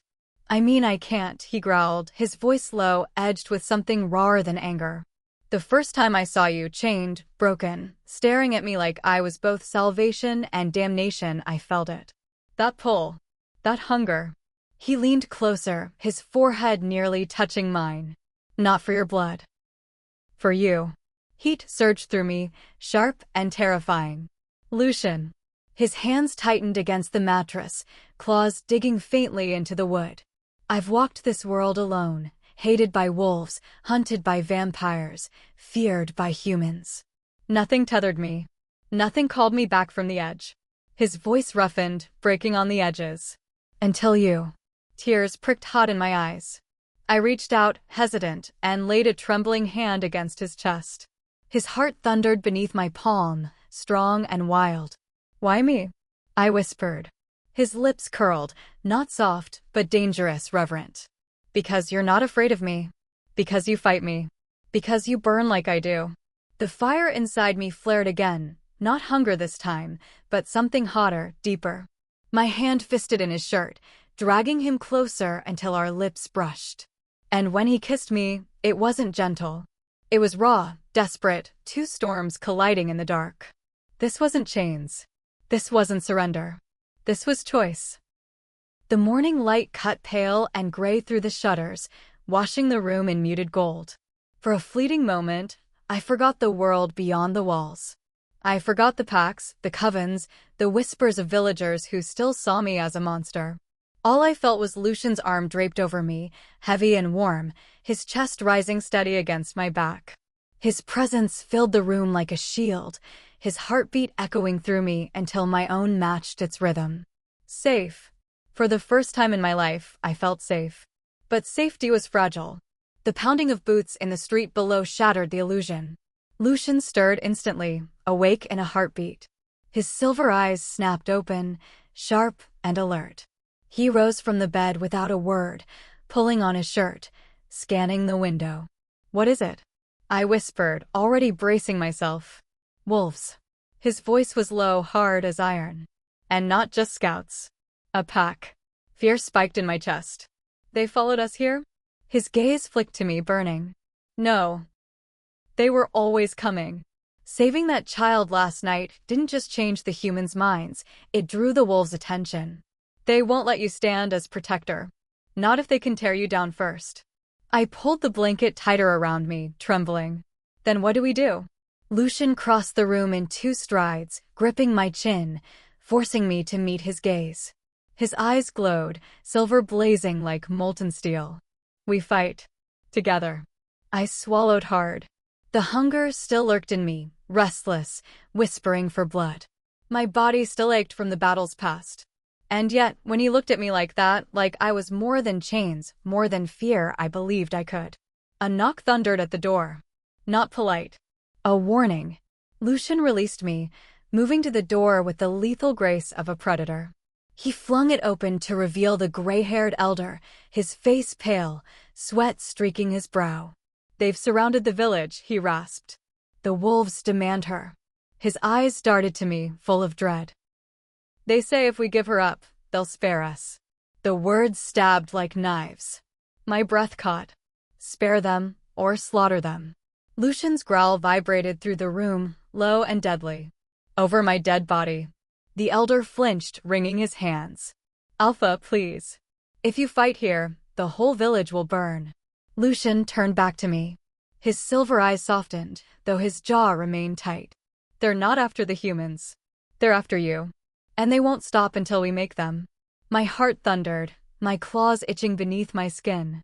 I was still afraid. Gods, I was terrified. But when I met his gaze, I felt the fire answer. Then we fight, I whispered. Lucian's lips curved into a dangerous smile. That's my wolf. The village square was eerily still as Lucian, and I stepped out into the open. Every door was bolted, every shutter closed tight. Yet I felt their eyes on us, humans peering through cracks, holding their breath, waiting to see if they would survive the morning. The air was heavy with fear. But beneath it all, I smelled something sharper. Wolves. They emerged from the tree line like shadows solidifying into flesh. A dozen at least, their bodies rippling with muscle, eyes glowing with pack-bonded rage. Some padded on all fours, for bristling, while others stood half-shifted, claws and teeth bared in snarls that promised blood. One stepped forward, a massive wolf with mottled gray fur and scars crisscrossing his chest. His eyes locked on me, gleaming with cruel amusement. There she is, he growled, voice rasping through a half-shifted throat. The half-blood's pet. Lucian's claws slipped free with a metallic scrape. Choose your words carefully. The gray wolf sneered, pacing a circle around us. We smelled her blood from miles away. Thought it was impossible, but here she stands. Another hybrid. The packs won't allow it. My claws itched beneath my skin. My hunger stirred at their scent, rich with animal musk and iron. The fire inside me burned, whispering to be released. She belongs to no pack, Lucian said, his voice low and lethal. And she's not yours to take. The gray wolf's gaze slid over me again, lingering too long, too bold. No? Then we'll rip her apart here and now. The pack held as one. Lucian moved first, colliding with the nearest wolf in a blur of claws and teeth. The clearing erupted into chaos, snarls, screams, blood spraying across the dirt. One wolf lunged at me, jaws snapping. Instinct roared through me. My claws burst free, my body moving faster than thought. I caught it mid-leap, slamming it into the ground so hard the earth cracked beneath us. My claws sank into its chest, tearing through muscle and bone until its hull cut off in a gurgle. Another came from behind. I spun, my vision a haze of red, and my claws ripped across its throat before it could touch me. The hunger surged, sharp and relentless. Their blood called to me, thick and hot, and my fangs ached for it. But Lucian's voice cut through the storm, roaring my name. Control it. You're stronger than they are. I snarled, forcing the hunger down, forcing myself to fight, not to feed. Claws and teeth tore into me, but I answered with fire and fury, every strike fueled not by instinct but by choice. For the first time, I wasn't just surviving. I was winning. Lucian fought beside me, a storm of shadow and silver. Together, we cut through the pack until the ground was littered with bodies, the survivors retreating, limping back into the trees with their tails tucked. The gray wolf, their leader, remained. bloodied, panting, his eyes locked on me now, not Lucian. And for the first time, there was no amusement in them. Only fear. "You're no pet," he rasped. "You're a curse." "No," I growled, my claws dripping red. "I'm evolution."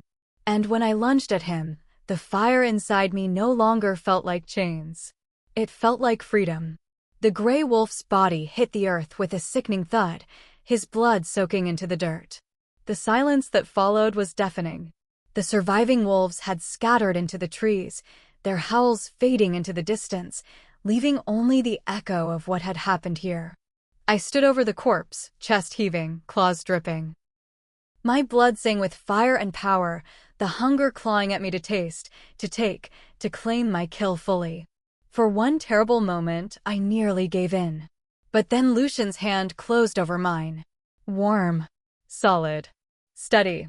I turned toward him, silver eyes burning into me like twin moons, and the haze broke. My claws retracted, the fire easing, leaving me trembling in its wake.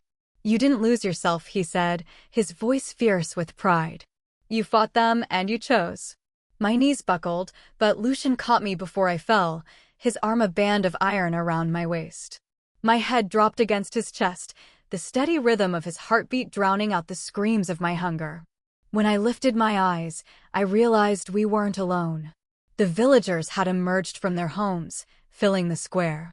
They stared at the carnage, the torn bodies of wolves, the blood spattered across the cobblestones. But their eyes weren't only on Lucian anymore. They were on me. And not just with fear. Whispers spread through the crowd. "She fought them. She saved us. She stood with him." The little girl from before stepped forward, clutching her mother's hand. She looked up at me, wide-eyed but not afraid.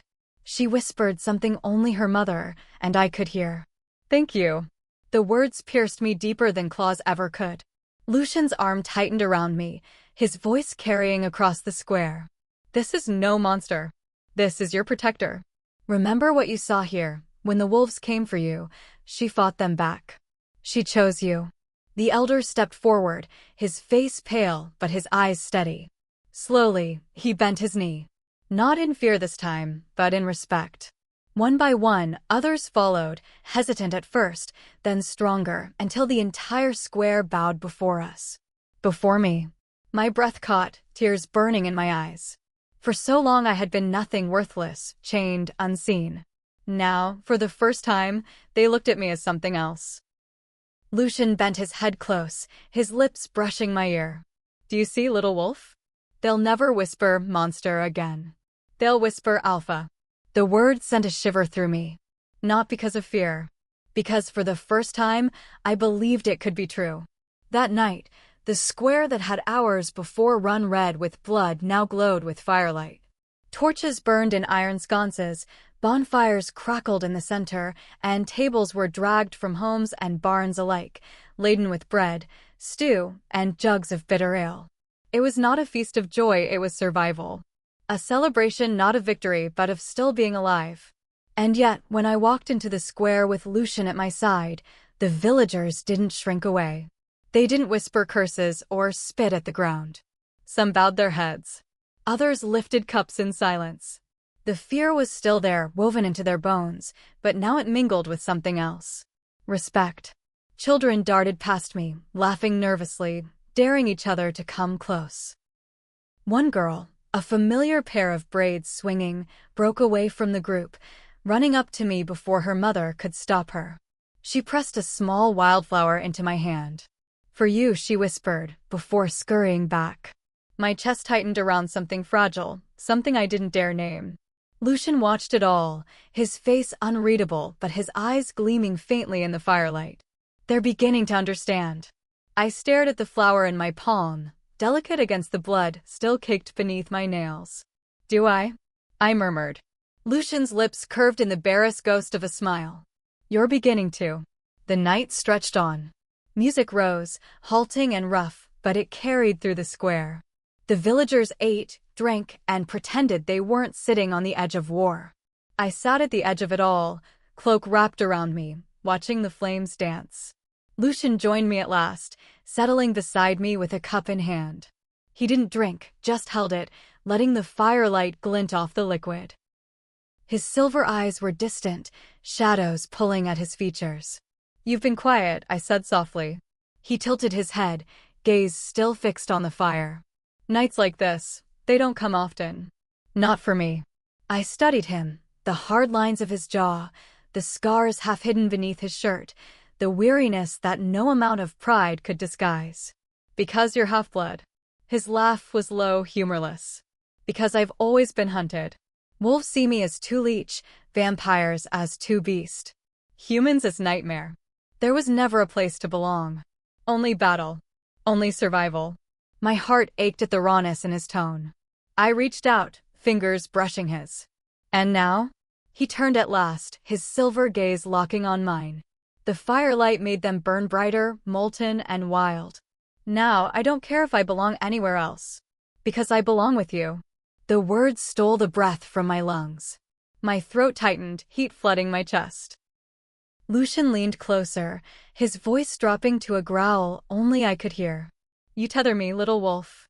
You make me more than hunger and rage. That's why I'll fight until the world bleeds dry before I let anyone take you." Tears pricked hot at the corners of my eyes.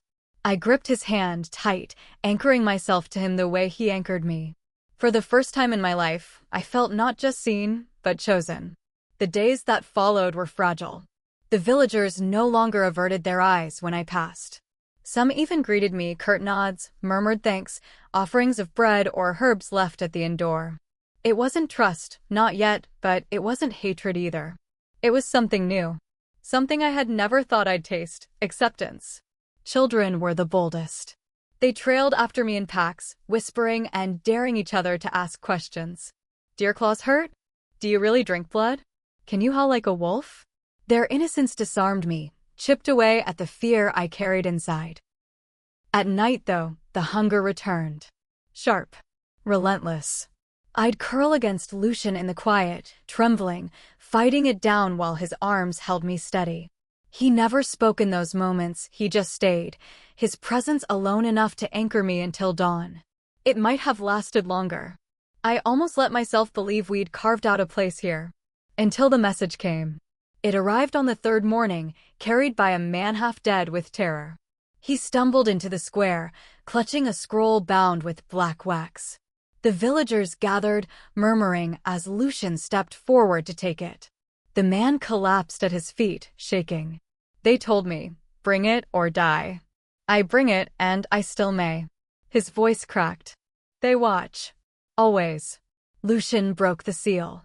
His eyes scanned the parchment, his expression unreadable, but the muscles in his jaw tightened with each line.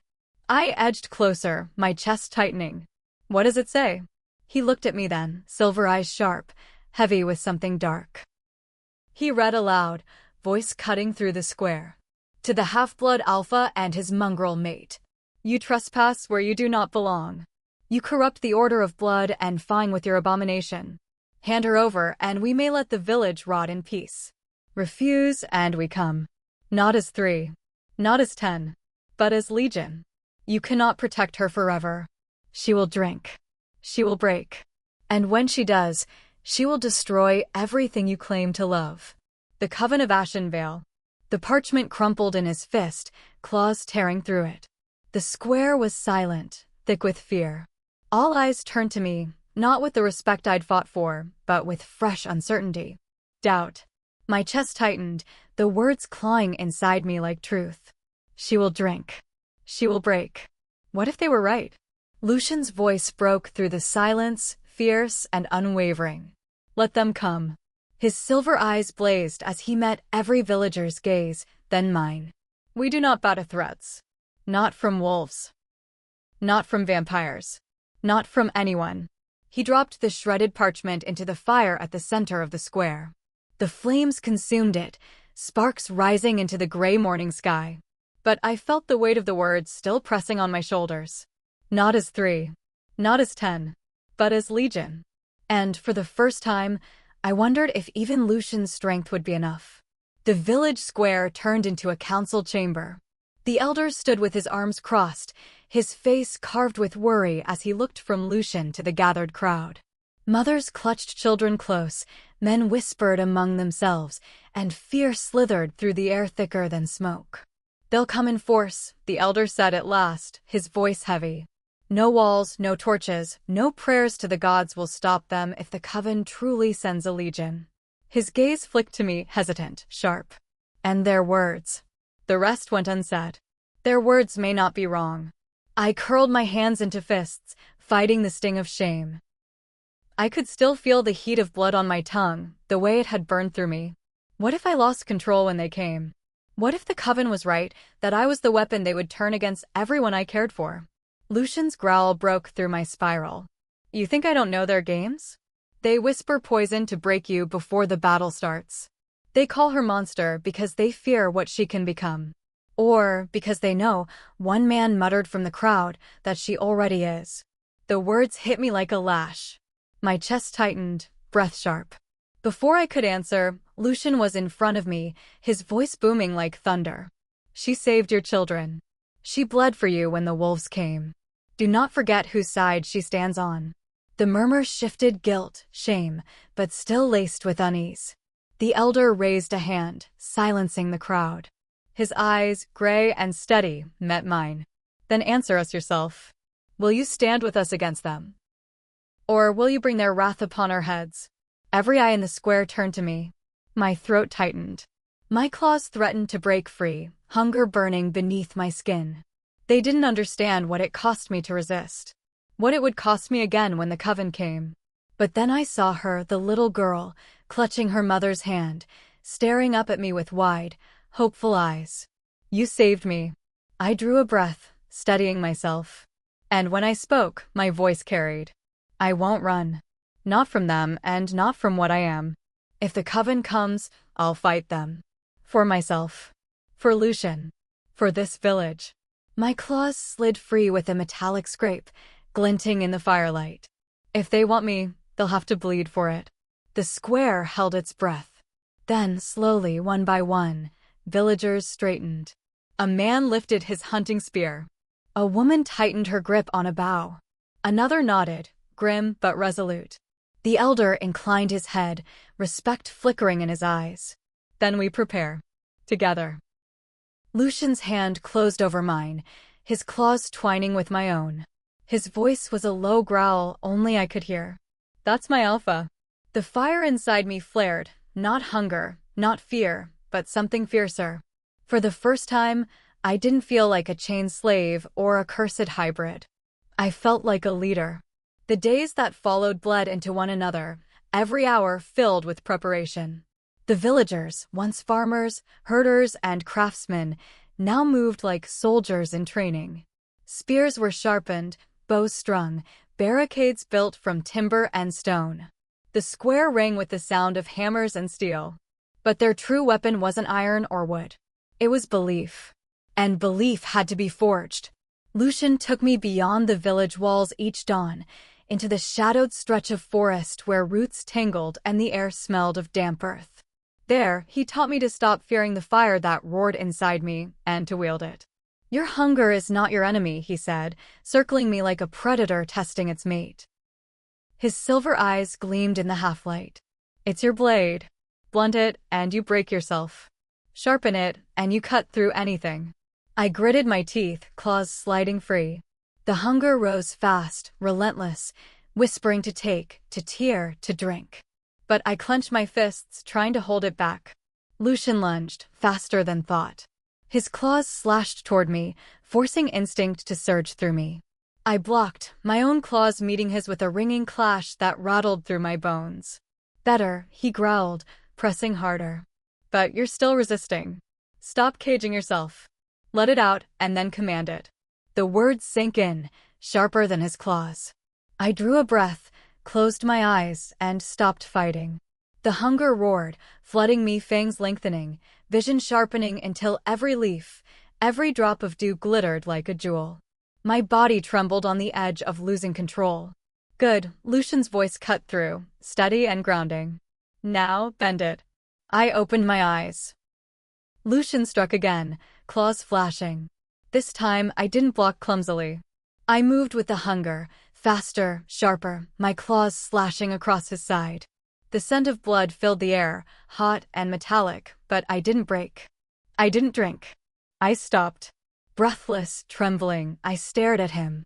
At the shallow wound on his ribs already knitting itself shut. His silver eyes blazed, fierce and proud. That's it. That's my wolf. And for the first time, I felt it, not fear of what I was, but the raw, wild power of it. By dusk, I returned to the village aching and bloodied, but different. The whispers had softened into nods, into murmurs of respect. When I passed, men straightened their shoulders, women gripped their bows tighter, children watched me with wide, awed eyes.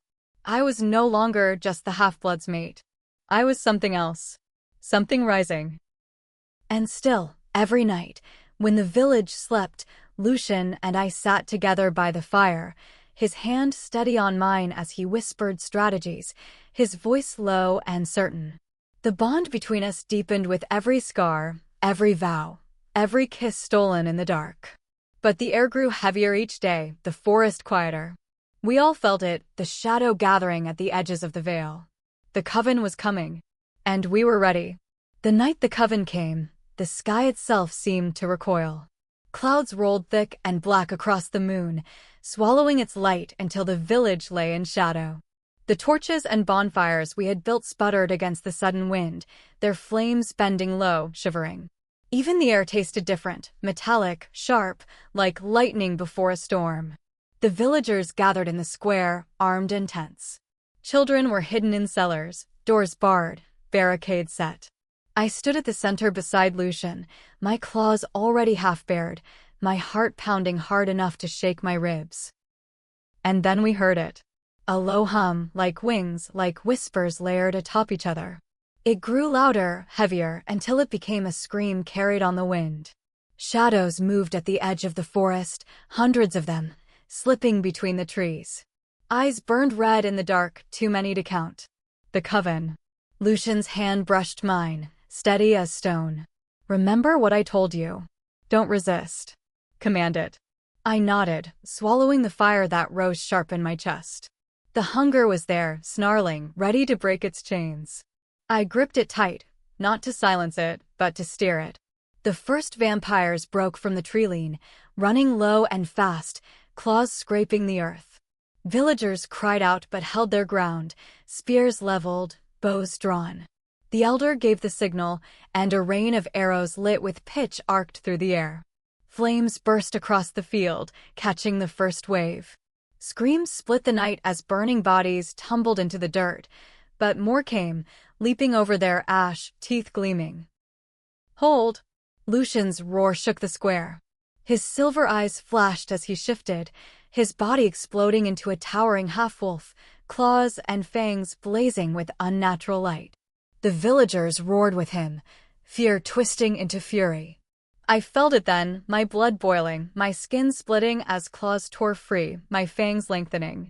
I let the hunger out, but this time, I held the reins. My vision sharpened until I could see every ripple of muscle in the charging vampires, every vein pulsing with blood. And then I moved. The first vampire reached the barricade, tearing at the wood. I lunged before it could strike, claws ripping it clean in half. Its blood sprayed hot across my face, but I didn't drink. I didn't lose myself. I turned, struck another, then another, each kill feeding the fire without drowning me in it. Lucian was a storm beside me, silver claws tearing through the coven's ranks like blades through paper. Villagers fought with a ferocity born of desperation, spears stabbing, torches driving the vampires back. But for everyone we felled, 3 more surged forward. The hum grew louder, the shadows thicker. This wasn't the full legion yet, this was only their opening strike. And still, as I ripped through their ranks, I felt something new building inside me. Not just hunger. Not just fire. Power. Power that made the vampires hesitate when they met my gaze. Power that made me realize maybe the coven hadn't come to destroy me. Maybe they had come to claim me. The battle raged in fire and shadow. The square was a frenzy of snarls, screams, and the crack of splintering wood as vampires crashed against our barricades. My claws were slick with blood, my lungs burning with every breath, but I didn't falter. Beside me, Lucian was a blur of silver and black, a whirlwind of claws that left corpses in his wake. And still, they kept coming. Then, suddenly, the screaming stopped. The air grew cold, unnaturally cold, like the warmth itself had been drained from the world. Every torch sputtered, flames shrinking to tiny whimpers. Even the vampires who had been charging froze where they stood, their red eyes shifting upward as one. At the edge of the square, the shadows parted. A figure stepped through the dark, taller than the rest, his presence heavy enough that the air seemed to bend around him. His skin was pale as ash, his robes black and glinting faintly with threads of silver, like stars woven into night. His eyes burned brighter than the others, not red but deep crimson, molten and endless. The coven's leader. He didn't rush, didn't bare fangs or claws. He walked, calm and unhurried, until he stood just beyond the firelight. The silence was suffocating. When he spoke, his voice slid through the square like silk and steel. So, the whispers were true. His gaze settled on me, and the world seemed to narrow to nothing but his eyes. Another hybrid. Wolf and leech, bound in one body. Born not of curse, but of survival. A shiver cut through me. My claws flexed, but my body felt too heavy to move. He smiled faintly, lips curling with something that wasn't kindness. Do you know what you are, child? Lucian snarled, stepping in front of me, his voice thunder. She is mine.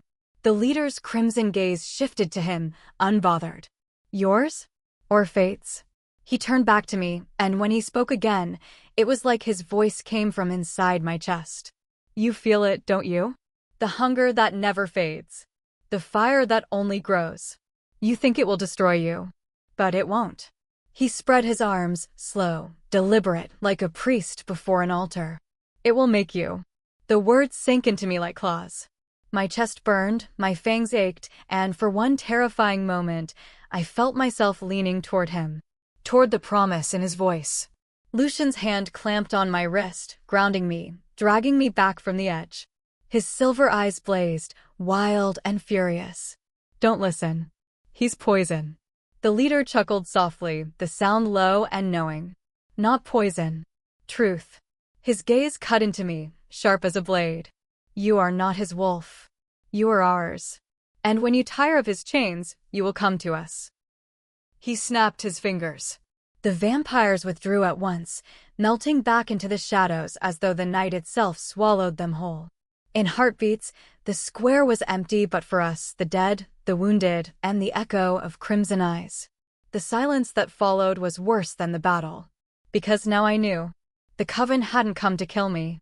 They'd come to claim me. The silence after their retreat was suffocating. Villagers crept from behind barricades, weapons still clutched tight, eyes darting as though expecting the crimson-eyed leader to return at any moment. The dead were gathered in trembling hands, the wounded carried to makeshift cots. But the air was heavy, not with grief they knew how to bear. No, this was heavier. Doubt. I stood in the center of it all, trembling, my claws still wet with blood. The words still echoed inside me, burning like brands. You are not his wolf. You are ours. Lucian stood close, his chest heaving, silver eyes never leaving me. His claws hadn't retracted, his body still tense as though he expected me to lunge, not at the enemy, but at him. I hated the way that thought hollowed my chest. The elder approached slowly, leaning heavy on his staff. His face was drawn, pale, but his eyes were sharp as flint. The coven's leader, he spoke to you. Not us. Not him. His chin jerked toward Lucian. What does that mean? I opened my mouth, but nothing came. My throat was raw, my thoughts a storm. Lucian's growl rumbled low.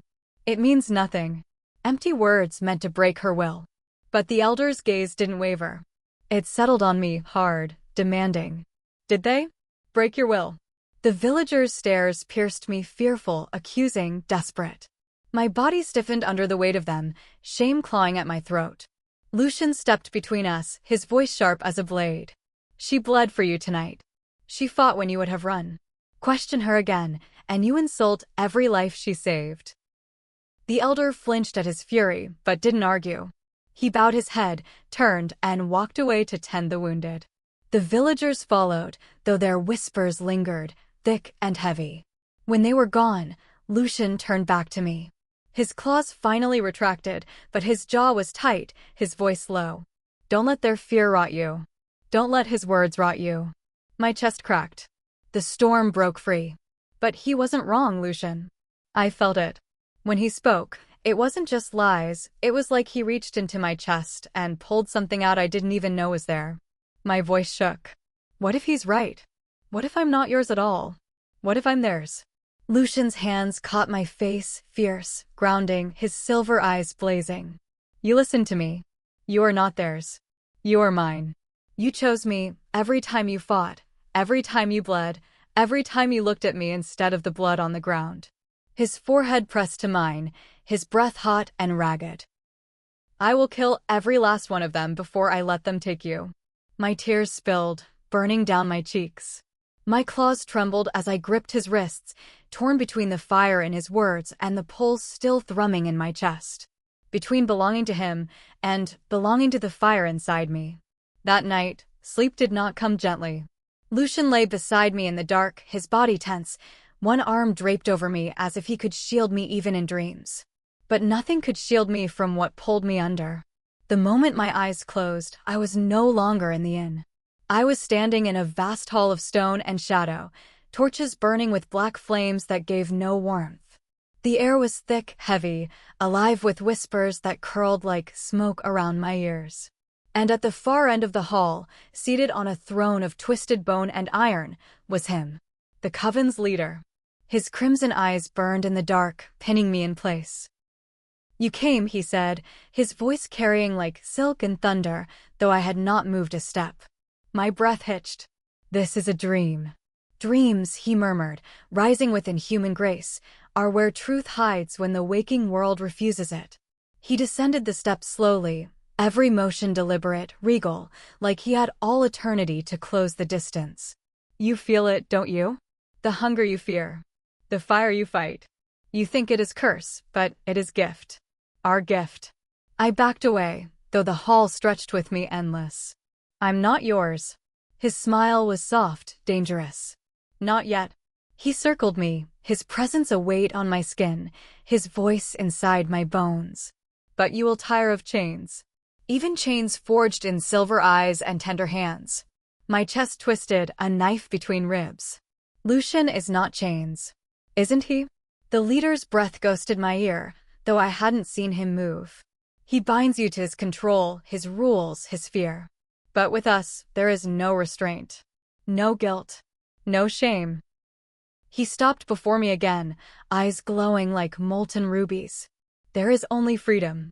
My claws slipped free before I realized it, my hunger roaring awake. The air was thick with the scent of blood, not his, but mine. My tongue burned, my throat ached, and God's help me, part of me wanted it.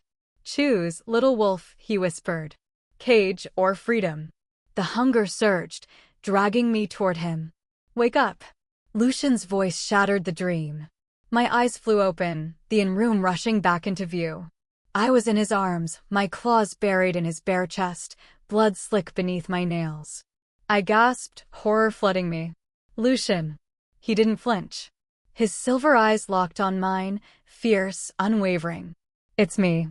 Look at me. Only me. My breath heaved, my hunger screaming, my body trembling on the edge of losing control. But his voice anchored me, his blood sharp in my nose, yet his presence stronger than the pull. Slowly, shaking, I forced my claws to retract. Tears blurred my vision as I choked out, I saw him. I heard him. Lucian's jaw tightened, his hand cupping the back of my head, holding me against his chest despite the wound. Then let him speak. Let him crawl into your dreams. I'll be here every time to pull you back. I clung to him, trembling, the storm inside me raging louder than ever. Because now I knew, the coven's leader didn't just want me. He was already inside me. The morning came with no peace. I woke in Lucian's arms, his chest bandaged where my claws had torn him. The guilt gnawed deep, sharp as fangs. He hadn't moved all night, hadn't slept, by the look in his silver eyes. They burned as steady as fire, even rimmed with exhaustion. "Say it," I whispered, my voice raw. "Say you're afraid of me now." He didn't answer right away. He traced a thumb over my cheek, rough but careful. "I'm not afraid of you," he said at last. "I'm afraid of him. Of the grip he's trying to carve into you." The words twisted in my chest. "Then you feel it too." Lucian's jaw tightened. He stood, pacing the narrow room, his movements sharp, restless. "It's not just his voice. It's a bond. I can send it on you." His gaze snapped to mine, fierce, unflinching. "Something tethered when he saw you. Something unnatural." My blood chilled. "A bond?" He nodded once. "Not like ours. Ours is choice, fire meeting fire." His voice dropped to a growl, full of loathing. "This is chains disguised as freedom." His magic clawed into you when he spoke. That's why you can't shake his voice. I pressed a hand to my chest, where the hunger still coiled like a living thing. It made sense. Gods, it made too much sense. Can it be broken? Lucian's silence was answer enough. Fear crept in, cold and suffocating. Then what if I become theirs? What if one night you can't pull me back? Lucian crossed the room in 2 strides, gripping my shoulders, his claws biting gently into my skin. His silver eyes blazed, furious, desperate. "Then I'll rip him apart before he takes you." I swallowed, the fire of his vow searing through my fear. "And if he takes me first?" His voice broke into a snarl. "Then I'll tear the world open to bring you back." The fierceness in his words should have steadied me. But beneath it, I felt the truth like a blade against my throat.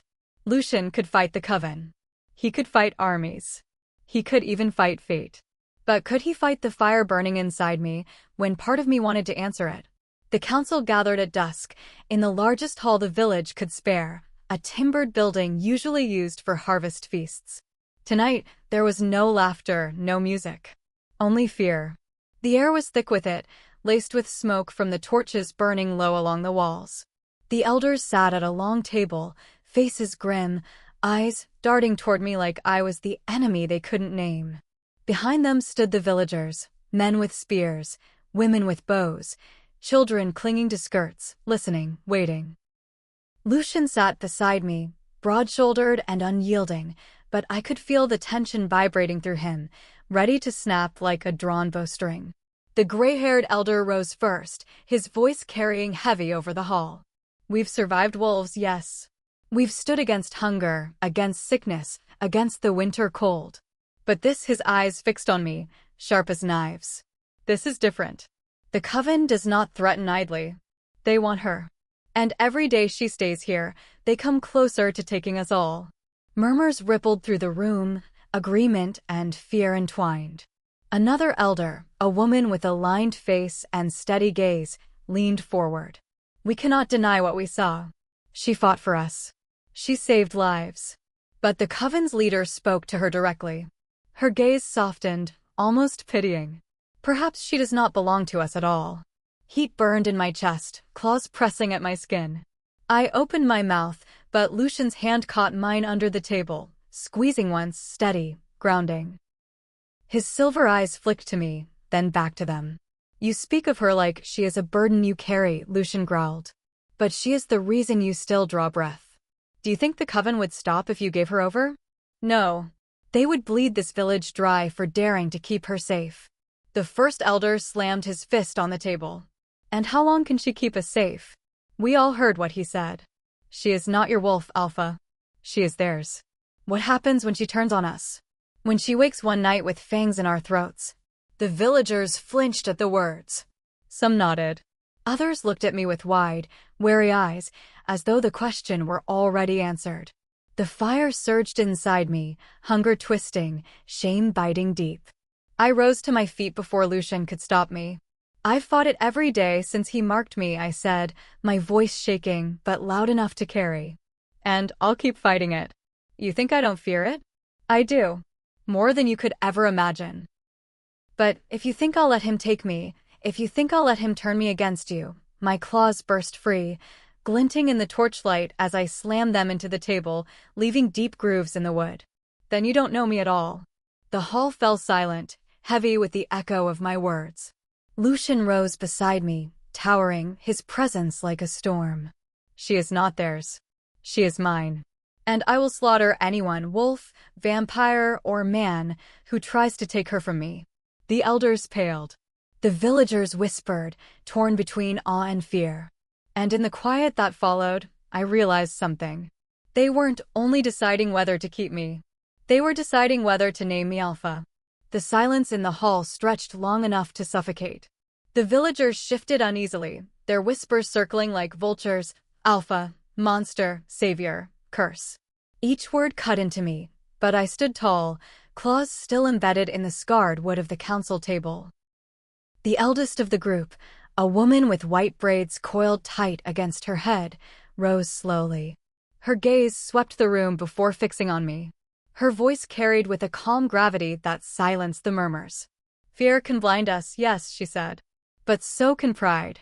We have lived in shadow too long to mistake what we saw with our own eyes. This girl, her gaze softened, though her voice did not, is no slave. No pet. She fought like one born to protect, not destroy. She may fall tomorrow. She may rise brighter than any of us. But tonight, I will not call her curse. The elder beside her scoffed. And when she loses control, when the coven comes to claim what is theirs, her eyes narrowed. Then she will not face them alone. Neither will we. A ripple spread through the hall. Some nodded, their fear bending toward resolve. Others still shook their heads, faces carved with doubt. The gray-haired elder slammed his staff against the ground. Enough.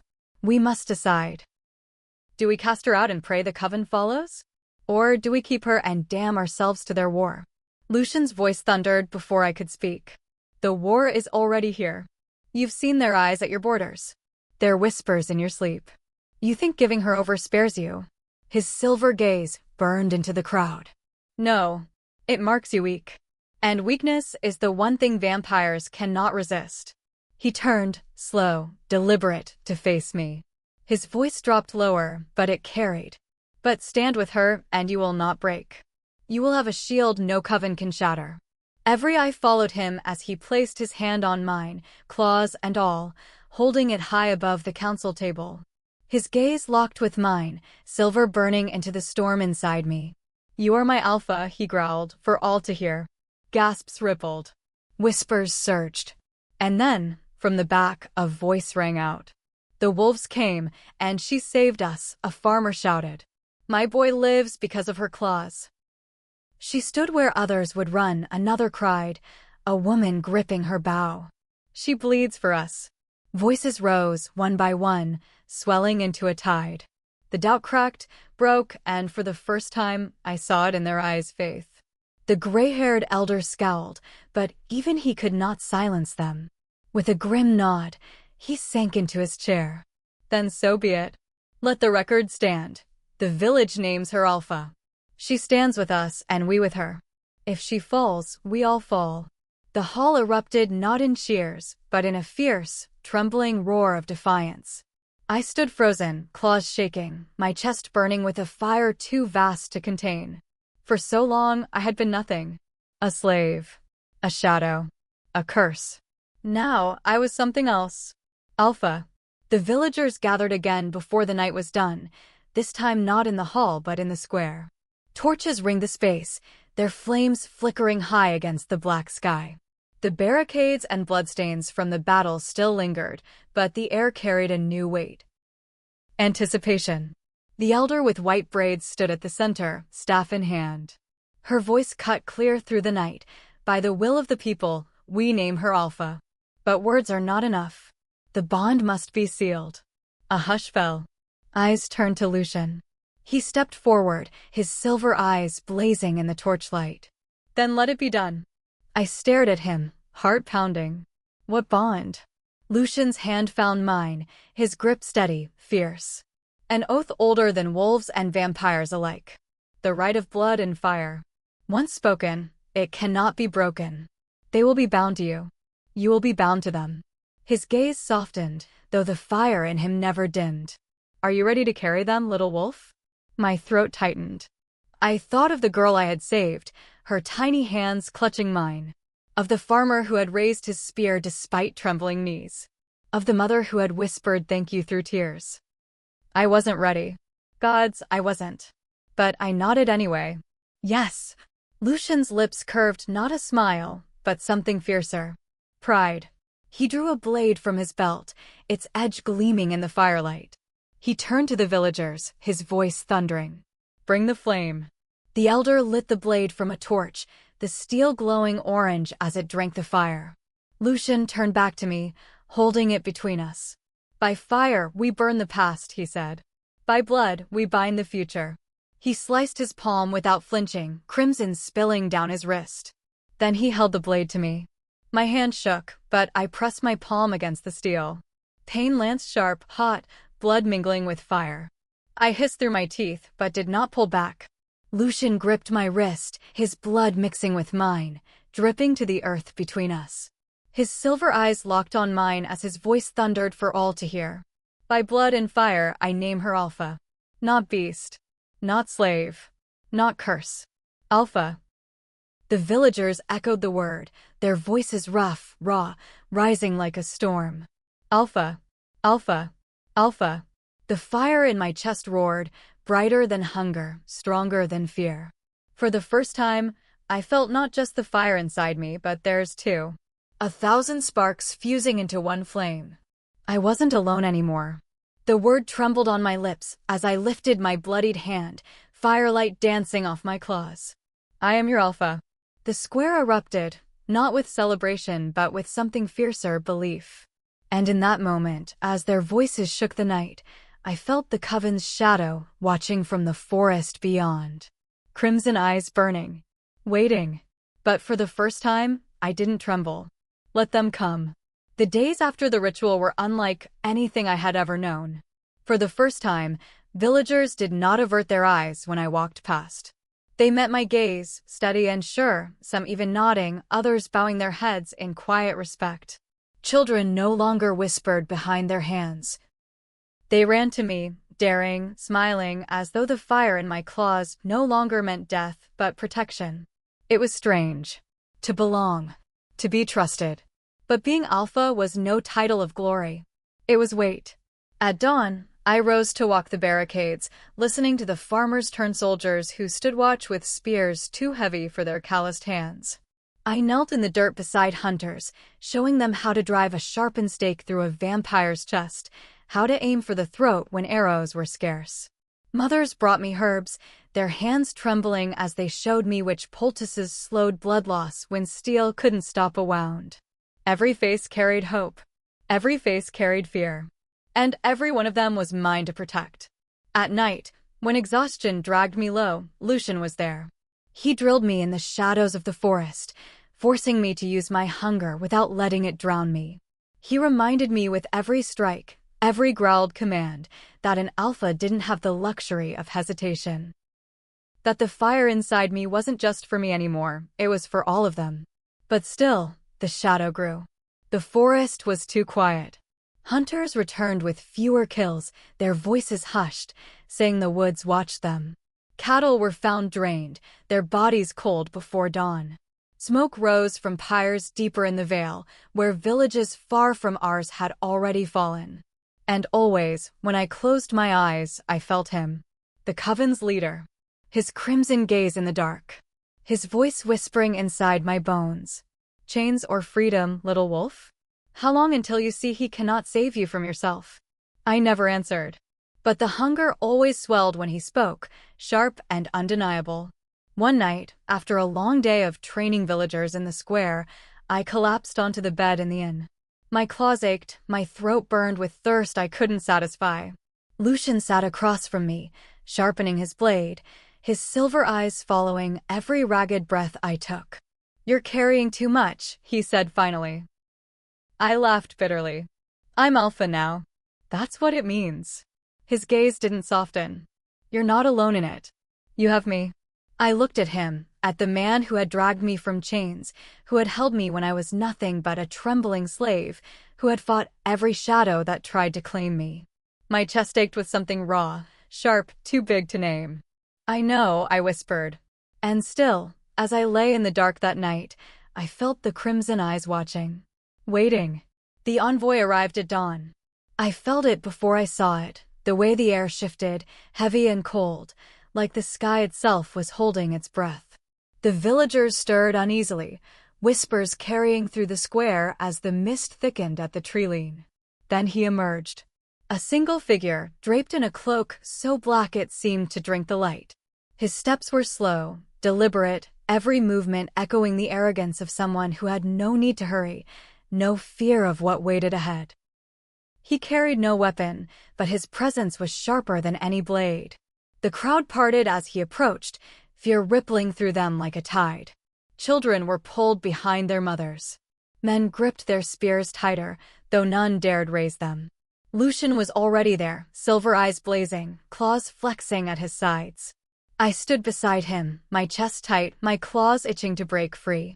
The envoy stopped just short of the square's fire pit. Slowly, he lifted his hood. His skin was pale as bone, his features unervingly perfect, but his eyes burned with that same molten crimson as the leader I'd seen in dreams. He bowed, shallow, mocking. Alpha. His gaze slid to Lucian, then to me. He smiled faintly. Alphas. The word dripped like venom. Lucian snarled. Speak your piece before I tear it from your throat. The envoy's smile widened, unbothered. He pulled a parchment from within his cloak, sealed with black wax, and held it out. An offer. From the one who waits. No one moved to take it. The fire popped in the silence. Finally, I stepped forward and snatched it from his hand. The seal was warm beneath my claws, as if it pulsed with something alive. I broke it. The words inside were short, written in a hand as sharp as a blade. Little wolf, the village is not your cage. It is your anchor, and anchors drown those who cling too tightly. Come willingly, and they will live. Stay, and we will bleed them dry. Not as a legion. Not as shadows. But as hunger itself. For every day you deny what you are, another life will be taken. Choose. Freedom, or their graves. My hand trembled. The firelight blurred. The envoy watched me, his smile knowing. He does not lie. Every day you resist him, another will fall. One by one. Until this village becomes a field of corpses, and still you will not be free. Lucian's growl shook the square. Get out. The envoy tilted his head, crimson eyes gleaming. We will return for her answer. His gaze slid back to me, lingering, almost gentle. And she will give it. Then he turned, cloak swirling, and vanished into the mist. The silence he left behind was worse than his words. The villagers' stares burned into me, not hateful, not yet, but heavy with fear. With questions they didn't dare voice. My chest tightened until I could barely breathe. The parchment crumpled in my fist. Lucian's hand found mine, steady but fierce. Don't believe him. Their words are chains. But the words had already rooted inside me. Every day you resist, another will fall. And I knew soon I'd have to choose. The first consequence came sooner than any of us expected.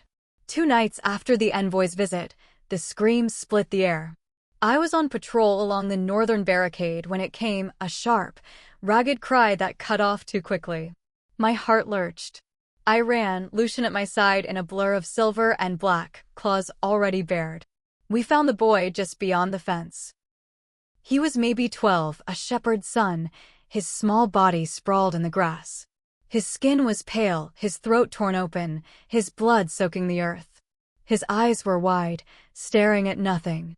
Behind us, villagers gathered, whispers turning to wails as the boy's mother dropped to her knees beside him, sobbing into his still chest.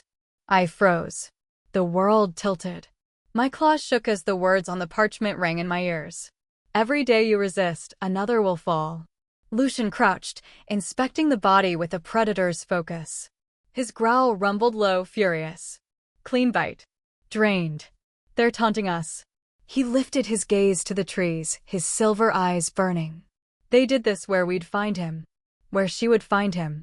My stomach twisted. He was right. This wasn't just a kill. This was a message. The villagers' voices rose, sharp, broken, desperate. They warned us. They said they'd bleed us dry. It's her they want, why should our children pay? The boy's mother looked up, her face streaked with tears, her grief ablaze. Give her to them. Please. Before more of us lose our children. Her words struck harder than claws. I staggered back, breath choking me, guilt clawing deep into my ribs. Lucian was on his feet in an instant, his snarl silencing the square. You think handing her over will save you? No. It will only mark you as prey. His claws gleamed in the torchlight as he pointed toward the forest. This is not her doing. This is theirs. Their hunger. Their cruelty. Blame them, not her. But his fury could not silence their fear. Their eyes darted between me and the boy's broken body, torn between loyalty and terror. I met the mother's gaze, my chest burning as if my heart itself were on fire. My voice shook, but I forced it out. I swear to you, by blood, by fire, by everything I am, they will pay for this. I won't stop until they do. She turned away, clutching her son. My vow sounded hollow even to me. Because deep down, a voice whispered the truth I didn't want to hear. The coven was right. As long as I resisted them, the village would suffer. And I didn't know how long I could bear it. The village split like dry wood under an axe. By morning, the square was alive with shouts. One side argued with the elder who had first doubted me, their voices sharp, raw. We can't survive this war. She's the reason they're here. Better one life than all of ours. The other side stood firmer, led by the white-braided elder. She saved us from the wolves. She bleeds for us. Would you cast aside your alpha so easily? If they take her, they'll take everything. Don't be fools. The air buzzed with anger, fear, grief. Families turned on each other. Brothers shouted until fists flew. Spears clashed in warning. And at the center of it all, I stood silent, my claws buried in my palms until blood slicked between my fingers. Lucian paced like a caged storm beside me, silver eyes burning. Let me end this. A single roar, a show of strength, and they'll remember what they swore when they named you Alpha. I shook my head, though my chest ached with the weight of it. If I rule them by fear, I'll be no better than the coven. His jaw flexed, his claws scraping the earth. And if you try to rule them by mercy, they'll eat you alive. The argument in the square swelled to a roar. The boy's mother stood at the front, her grief twisting into something sharper. She pointed at me with a shaking hand, her voice breaking, but loud enough to silence the crowd. She promised to protect us. She swore by fire and blood. And still, my son is in the ground. Her eyes burned into mine. How many more must die before you admit she can't save us? The villagers murmured, their eyes turning heavy, accusing. The fire inside me flared, sharp and hot. For a heartbeat, I wanted to bare my fangs, to roar, to show them exactly what I was. But I forced it down, forced myself to stand tall. You're right, I said, my voice carrying across the square. I swore to protect you. And I failed. My throat burned, but I didn't stop. But I will not run. I will not bow. I will not give them what they want. If you doubt me, kill me now. Tear me down, cast me out. But if you choose me, then stand with me. Stand, and I'll make sure no more graves are dug for your children. The square fell silent. My words hung heavy, trembling in the air. The boy's mother wept, her knees giving way. She turned from me, clutching her son's name like a prayer. But slowly, hesitantly, the white-braided elder lifted her staff high. I stand with the Alpha. One by one, voices joined hers. Not all. Not even most. But enough. Lucian's hand closed over mine, claws warm, steady. His whisper was low, fierce. You've divided them. But sometimes a pack must be broken before it learns who it follows. I swallowed hard, my gaze sweeping the faces still turned against me. I was their Alpha. But I was also their curse. And I feared the day I'd prove them right. The night after the council fractured, Lucian called me into the forest. We moved in silence, the trees towering black above us, the air damp with mist. He didn't speak until we reached a clearing lit only by the cold shimmer of the moon. There, he stopped, his silver eyes blazing with an edge that set my nerves on fire. They will keep killing, he said flatly. One child today. A mother tomorrow. A family the night after. Until your people turn on you, or until you surrender. His claws flexed, gleaming in the moonlight. We can't wait for them to pick us apart. We strike first. I stared at him, my heart hammering. You mean, go to them? Lucian's lips curled in a grim smile. A raid. Not against the Coven's heart, that would be suicide. But their outer circles, their nests. Burn them out, cut their numbers, show them you're not prey. The fire inside me flared. Part of me thrilled at the thought. The hunger rising sharp and hot at the idea of blood, of vengeance. But another part trembled. If we go into their territory, we risk everything. They'll know we're coming. They'll be ready. They'll never expect you, Lucian said, stepping closer, his voice fierce. That's why it must be you. They fear you, little wolf. They want you. Use that. Show them you're not theirs to claim, you're theirs to fear. His words struck deep, but so did doubt. What if he's waiting for me to do exactly that? What if it's what he wants? Lucian's hand caught mine, claws pressing lightly against my skin. His gaze locked into mine, burning. Then we turn his game on him. You are not his puppet. You are mine. And together, we will cut out his heart. The bond between us pulsed hot, sharp, undeniable. I wanted to believe him. Gods, I wanted to. I looked past him, into the dark where crimson eyes seemed to watch from every shadow. My claws curled, my hunger whispering for blood, for fire. Finally, I nodded. Then we strike. Lucian's smile was fierce, wild, almost feral. He leaned close, his breath hot against my ear. Good. Tomorrow night, we hunt. The words thrummed through me, fire and fear tangled as one. Tomorrow, I would step into their territory. Tomorrow, I would no longer wait to be claimed. Tomorrow, I would show the Coven what kind of alpha I truly was. The next night, we prepared for war. Not the kind of war fought with armies and banners, but the quiet, bloody kind waged in shadows. Lucian chose only a handful of villagers to join us. Those who had proven steady under fire, who would not falter when faced with crimson eyes and fangs. Hunters, trappers, a blacksmith with arms like iron. 6 in all. I saw the fear in their faces, though they tried to mask it. I felt it in myself, too, coiled tight, sharp as the claws pressing against my skin. But fear wasn't weakness. Fear was fire, if you knew how to wield it. Lucian crouched in the square before we left, drawing lines in the dirt with his claw. We moved silent. Quick. Strike the nest, burn it to ash, and leave before the Coven's full force arrives. His gaze lifted, silver eyes cutting to each of them. If anyone hesitates, anyone wavers, you'll die. Keep close to me. Keep closer to her. Every eye shifted to me. The alpha they followed now. The alpha they doubted. The alpha they needed. I swallowed the storm inside me and nodded. No hesitation. No mercy. We go in as one. The white-braided elder pressed a torch into my hand. Then go, Alpha. Bring us hope or bring us vengeance. We slipped into the forest beneath the cover of night. The deeper we went, the thicker the mist became, curling low around our legs, swallowing sound. My senses sharpened, every twig snapping underfoot like thunder in my ears, every heartbeat of my companions loud as drums. The hunger rose with it, hot and insistent, but I held the reins tight. Finally, Lucian raised his hand. We froze. Through the trees, I saw it. A nest. An old chapel, half-rotted and choked in ivy, its steeple leaning drunkenly against the night sky. Windows shattered, doors broken. But the air around it pulsed with a wrongness, thick and heavy.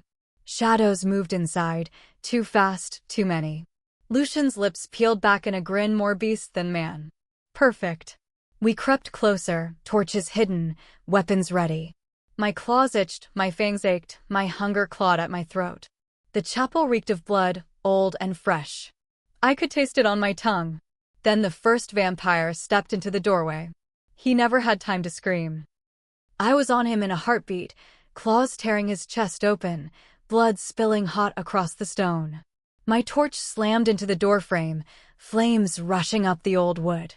Behind me, villagers lit theirs, fire leaping, catching, spreading fast. The nest erupted. Vampires poured from the chapel, hissing, snarling, their eyes glowing red in the firelight. Our hunters loosed arrows, silver-tipped shafts piercing throats and hearts. The blacksmith swung his hammer like thunder, breaking skulls with every strike. And I was fire and claws and hunger unleashed. Every strike tore flesh, every scream fed the blaze inside me. Blood slicked my claws, my mouth hot and rich, but I did not lose myself. I guided it. For the first time, I felt not cursed, but weapon. Lucian was a storm beside me, his silver eyes wild, his claws cutting swathes through the nest. Together, we burned them back, drove them into the flames, their bodies collapsing into ash. When it was done, the chapel was a pyre. Flames roared high into the sky, smoke choking the stars. The ground was littered with ash, with bodies, with blood. The villagers stared at me, wide-eyed, trembling, but not with fear. With awe. Lucian's hand gripped my shoulder, fierce, proud. That's what they'll remember. Not your chains. Not their lies. This. I should have felt triumph. But as the fire roared higher, I felt it, crimson eyes in the dark, watching, waiting. And a voice inside me, smooth as silk. Yes, little wolf. Burn for me. The retaliation came swift. We returned to the village at dawn, smoke from the burning chapel still clinging to our clothes, blood drying thick on our skin. The villagers greeted us with wide eyes, their fear tempered by something new, hope. They saw the fire in our torches, the ash clinging to my claws, and for the first time, I felt their belief settle around me like armor. But hope is fragile. And the coven knew how to break it. The very next night, the mist rolled in.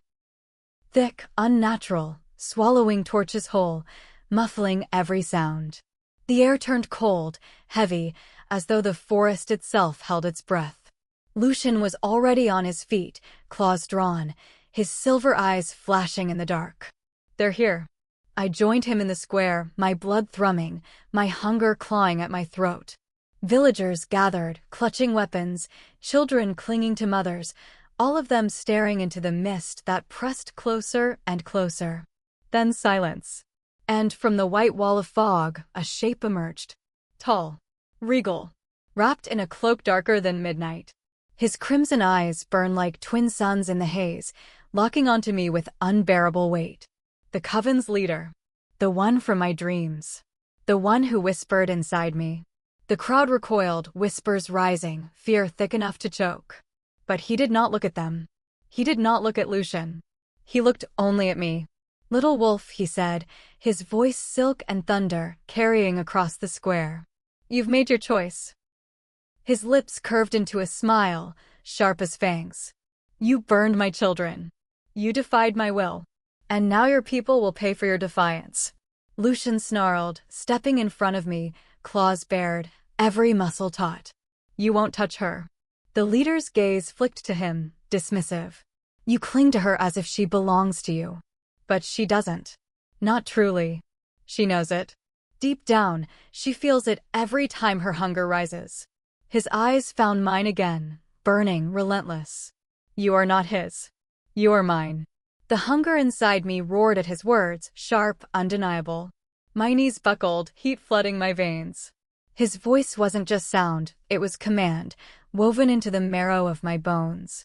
I stumbled, clutching my chest. No, I gasped. The leader smiled. Yes, you dream of me. You hear me. You burn for me.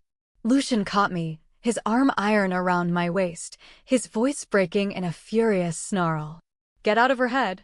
The leader tilted his head, amused. You cannot shield her from what she is, half-blood. She is ours. Every time she resists, another will die. Another mother will weep. Another child will bleed. How long before she surrenders to save them? To save herself? The villagers' whispers grew frantic, sharp, desperate.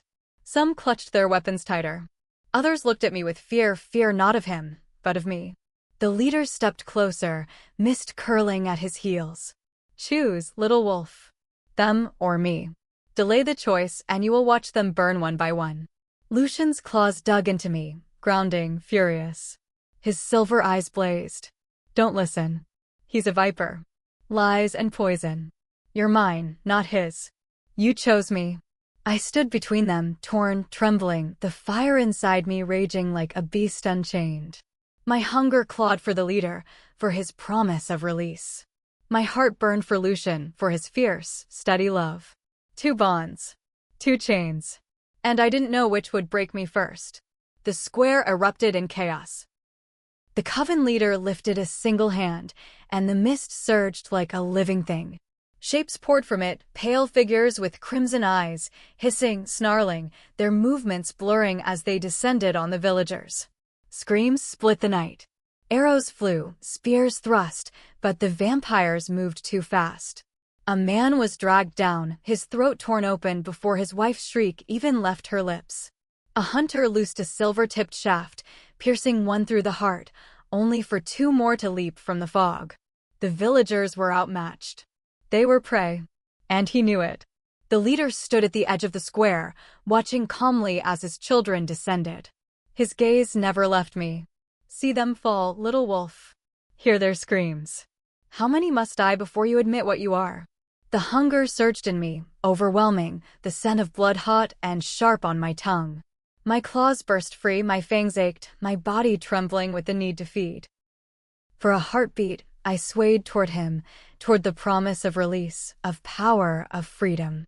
Lucian's roar shattered the fog. He leapt into the fray, claws ripping through one vampire, then another, his silver eyes burning with fury.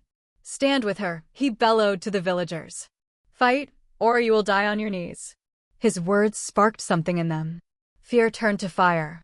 The blacksmith swung his hammer, caving in a skull. The white-braided elder thrust her staff into a vampire's chest, driving a silver spike through its heart. The hunters loosed arrows in rapid succession, each shot precise, fueled by desperation. And me. I let the fire consume me. With a roar that tore from the depths of my chest, I launched into the mist. Claws ripped through flesh, fangs sank into throats, blood spilling hot across my tongue. The hunger roared, demanding more. But I wielded it, not the other way around. Every strike was a promise, every kill a vow. Not prey, not his. Mine. The leader watched, his smile faint, almost proud. Yes, burn, little wolf. I tore through another vampire, ash clinging to my claws, my chest heaving. The fire inside me raged, too hot, too sharp, threatening to consume me whole. His voice fed it, stoked it, made it impossible to quiet. Then I saw her. The boy's mother, the one who had begged them to give me away, cornered against a wall, a vampire lunging for her throat. Without thought, I moved. My claws tore the creature apart, blood splattering hot across my face. I stood between her and death, snarling, my body trembling with barely contained hunger. Her wide, terrified eyes locked on me. For a moment, I saw the reflection of what I truly was, fangs bared, blood dripping, eyes glowing with fire that was not wholly my own. The leader's voice purred through the chaos. See how they look at you. Not alpha. Not savior. Monster. The woman stumbled back, clutching her chest, her gaze never leaving me. Lucian's roar shook the night as he tore down another foe. Don't you dare listen to him, he shouted at me. You're not his. You're not his. But even as I fought, even as I tore through the enemy, I knew the truth. The leader wasn't just testing my strength. He was testing my loyalty. And part of me, God's help me, didn't know which way I would fall. The square burned with screams, with fire, with blood. I fought through the mist, my claws slick, my chest heaving, but the vampires kept coming. For every one I tore down, two more seemed to rise. The villagers fought desperately, but they were breaking, their fear choking them as the night dragged on. And then, everything stilled. The vampires froze mid-strike, fangs bared, claws inches from throats. The mist pulsed like a living thing, heavy and suffocating. Slowly, the coven leader stepped forward, crimson eyes locked on me. Lucian roared, shoving through the throng to stand between us, his chest heaving, blood streaking his jaw. Stay back. The leader ignored him. His gaze was only for me. Look at you, little wolf. Drenched in blood, your claws trembling with hunger. And still you pretend you're theirs. He lifted a pale hand, fingers curling as though tugging invisible chains. Come to me. You know it's what you were made for. The hunger surged like a tidal wave, tearing through me, dragging me toward him. My body moved against my will, a step forward, then another, fire roaring in my veins. His voice filled me, velvet and steel. Freedom. Power. No more chains. No more fear. Only me. Stop. Lucian's claws dug into my arm, anchoring me, his silver eyes wild. Fight him. You're mine. Mine. The leader's laugh was soft, cruel. Yours? No. She was never yours. She was always mine. You only borrowed what I allowed. The words split me open. My knees buckled, the fire raging until I could barely breathe. Lucian's grip was iron, his voice breaking. Don't leave me. Don't you dare. The leader extended his hand, his eyes glowing like twin suns of blood. Choose. The mist pressed closer, suffocating, every villager frozen in terror, every eye on me. Lucian's claws dug deeper, his heart bleeding through his voice. You're my alpha. My mate. Not his. Not ever his. And the leader's whisper wrapped around my bones, seductive, undeniable. Be mine, little wolf. Be what you were always meant to be. The fire tore through me, two bonds pulling me apart, Lucian's love, fierce and unyielding, and the leader's hunger, vast and consuming. My claws shook, my vision blurred. I stood at the edge of the abyss. And I knew whoever I chose now would claim me forever. The world narrowed to two hands reaching for me. Lucian's grip was raw iron, burning with desperation, love, and fury. The leader's hand was pale fire, promising release, power, an end to the hunger that tore me apart.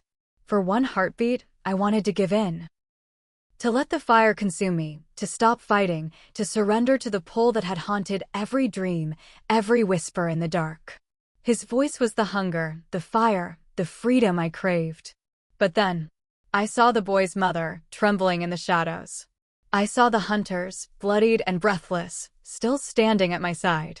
I saw the white-braided elder holding her staff high, her lips moving in silent prayer. I saw my people, my pack. And I heard Lucian's voice, raw, breaking. You're mine. Not his. Mine. Something inside me snapped. The fire surged not toward the leader, but away. Away from his chains, away from his voice.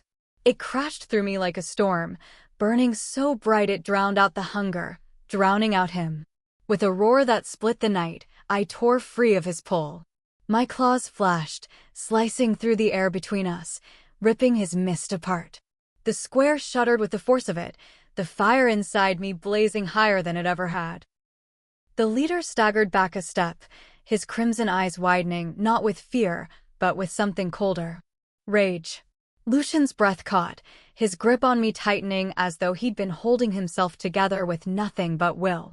His silver eyes burned into mine, fierce and proud. That's it. That's you. The leader straightened, his smile returning, sharp and thin. So the little wolf bears her fangs. His voice lowered, a promise and a curse all at once. You've chosen your cage, then. Very well. He lifted his hand. The vampires froze, then withdrew into the mist, their eyes still glowing, their hisses fading like echoes. The fog thinned, unraveling, leaving the square drenched in blood and ash and silence. The leader lingered one heartbeat longer, his crimson gaze searing into mine. You cannot fight me forever. You are mine, whether you accept it today, or on the day you fall. Then he was gone. The silence he left behind was unbearable. Villagers collapsed, sobbing, clutching wounds, the air heavy with grief and smoke.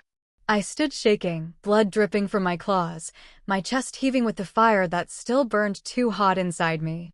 Lucian turned me toward him, his hands on either side of my face, his silver eyes fierce, wet with something he'd never let anyone else see.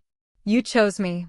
And though my body trembled, though the leader's voice still whispered like smoke in the back of my skull, I nodded. I chose us. The words tasted like fire. And like freedom. The square was a graveyard by dawn. Bodies lay shrouded in linen, the white stained red where the fabric could not hold. The air smelled of ash and iron, of smoke and grief. The villagers moved like ghosts, whispering names, clinging to the living as though touch alone might keep them tethered. I stood among them, the fire in my chest banked but not gone, my claws still stained. Every face that looked at me carried the same question, though none dared to voice it. How many more before she breaks? The boy's mother knelt beside another body, her brother's this time. She did not look at me. Not with rage, not with fear. Only hollow exhaustion.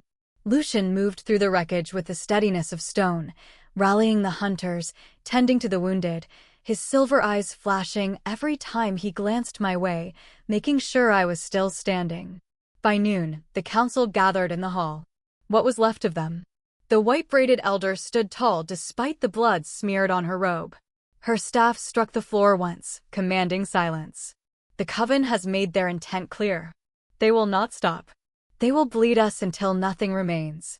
Her eyes swept the room, sharp, burning. We can no longer simply defend. We must prepare for war. Murmurs rose. Some shouted in agreement, others in fear. A farmer slammed his fist on the table. War? Against them? We won't last a night. And yet we lived through last night, the elder shot back. Because she stood between us and death. She turned her gaze to me, unwavering. Our alpha is proof enough. If she fights, we fight. All eyes shifted to me. The weight pressed down like chains. My throat burned. I thought of the leader's crimson eyes, his voice coiling in my bones, whispering that I was his no matter what choice I made. I thought of how close I had come to surrendering. I could not tell them that. I stepped forward, claws curling against the table, the fire rising in my chest until my voice carried like thunder. We cannot hide. We cannot beg. If they want war, then they'll learn what it means to fight a pack. We'll fortify the walls, train every hand that can lift a weapon, forge stakes and silver until there's none left in the mountains. And when they come again, we'll burn them to ash. A silence followed, heavy, trembling. Then, slowly, voices rose. First in whispers, then in a roar.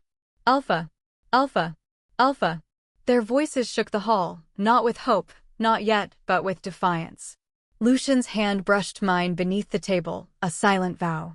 His silver eyes burned with pride and something darker, a promise he would see me through this or burn beside me.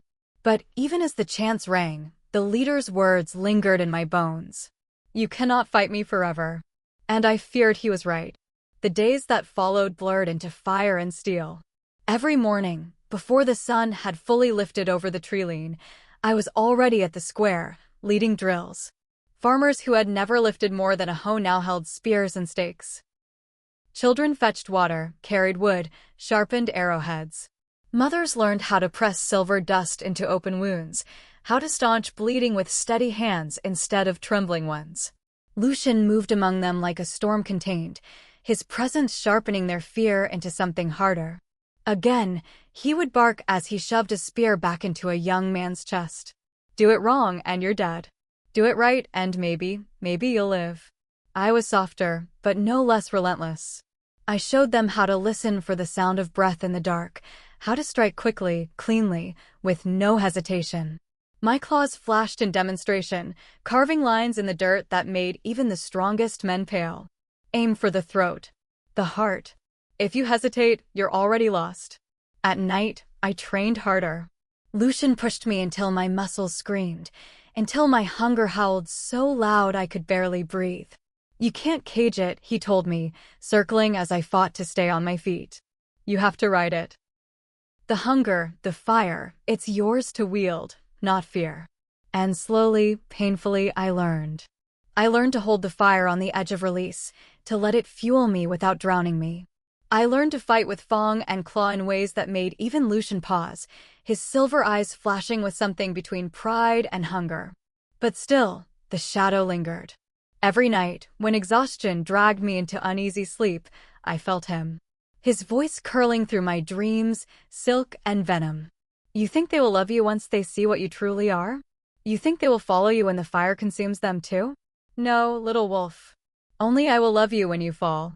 Only I will catch you when you burn.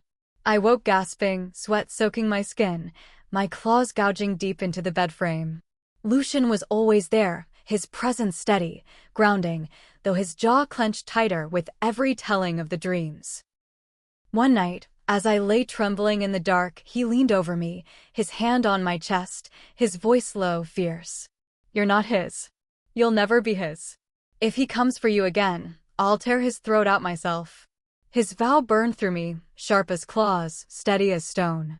I clung to it like breath. But deep inside, I knew. The coven's leader wasn't waiting for war to come to us. He was waiting for me to break. And with every dream, every whisper, every pull of the hunger, I feared he was winning. The night they finally came in force, the air itself seemed to shatter. The mist wasn't a veil this time, it was a wall, thick and suffocating, swallowing the sky. Crimson eyes glowed in the dark like scattered embers, hundreds of them, circling the village. The ground shook with their numbers. The villagers lined the barricades, torches raised, spears braced. Their fear was sharp, but not paralyzing. They had trained. They had bled. And now, they would fight. I stood at the center of the square, Lucian beside me, his silver eyes blazing, his claws dripping moonlight. My chest burned with fire, my veins alive with hunger, every part of me vibrating with the promise of battle. And then he appeared. The coven leader stepped from the mist, tall and regal, his crimson eyes locked on mine. He raised his hand, and the horde stilled behind him. The silence was deafening. "Little wolf," he said, his voice carrying as though the mist itself spoke. "This is your last chance. Come to me, and they will live. Defy me, and your village will drown in blood." Every villager froze. I felt their fear, their hope, their desperation pressing on me like chains. Lucian's growl rumbled low, his claws brushing mine. "Don't listen. He's already lost. You're stronger than him." But the leader's crimson gaze burned through me. His voice slid into my bones, whisper soft. "You know you can't protect them. They will die for your pride. One choice ends it all." The fire inside me surged, nearly tearing me apart. Hunger, rage, grief, love, it all burned together, threatening to consume me. I lifted my head, baring my fangs, my claws catching fire in the torchlight. I already chose. His smile vanished. For the first time, his crimson eyes narrowed, not with amusement, but with fury. Lucian's voice split the silence like thunder. "Then let them come." The mist erupted. Vampires poured forward, shrieking, claws flashing, fangs bared. The villagers roared, spears striking, torches slamming into pale flesh. And I leapt into the fray, fire blazing through my veins, hunger howling in my chest. The leader's voice clawed at me, furious, demanding, but I drowned it in blood and flame. My claws tore, my fangs sank, my roar shook the night. This wasn't his fire. This wasn't his hunger. It was mine. And tonight, it would burn him down. The battlefield was a storm of blood and fire. Villagers fought tooth and claw, silver spears plunging into pale flesh. Screams and snarls echoed through the square as torches swung, as arrows whistled, as Lucian tore through the horde like a wolf unleashed. His silver eyes were a blur, his claws dripping, his roar shaking the night.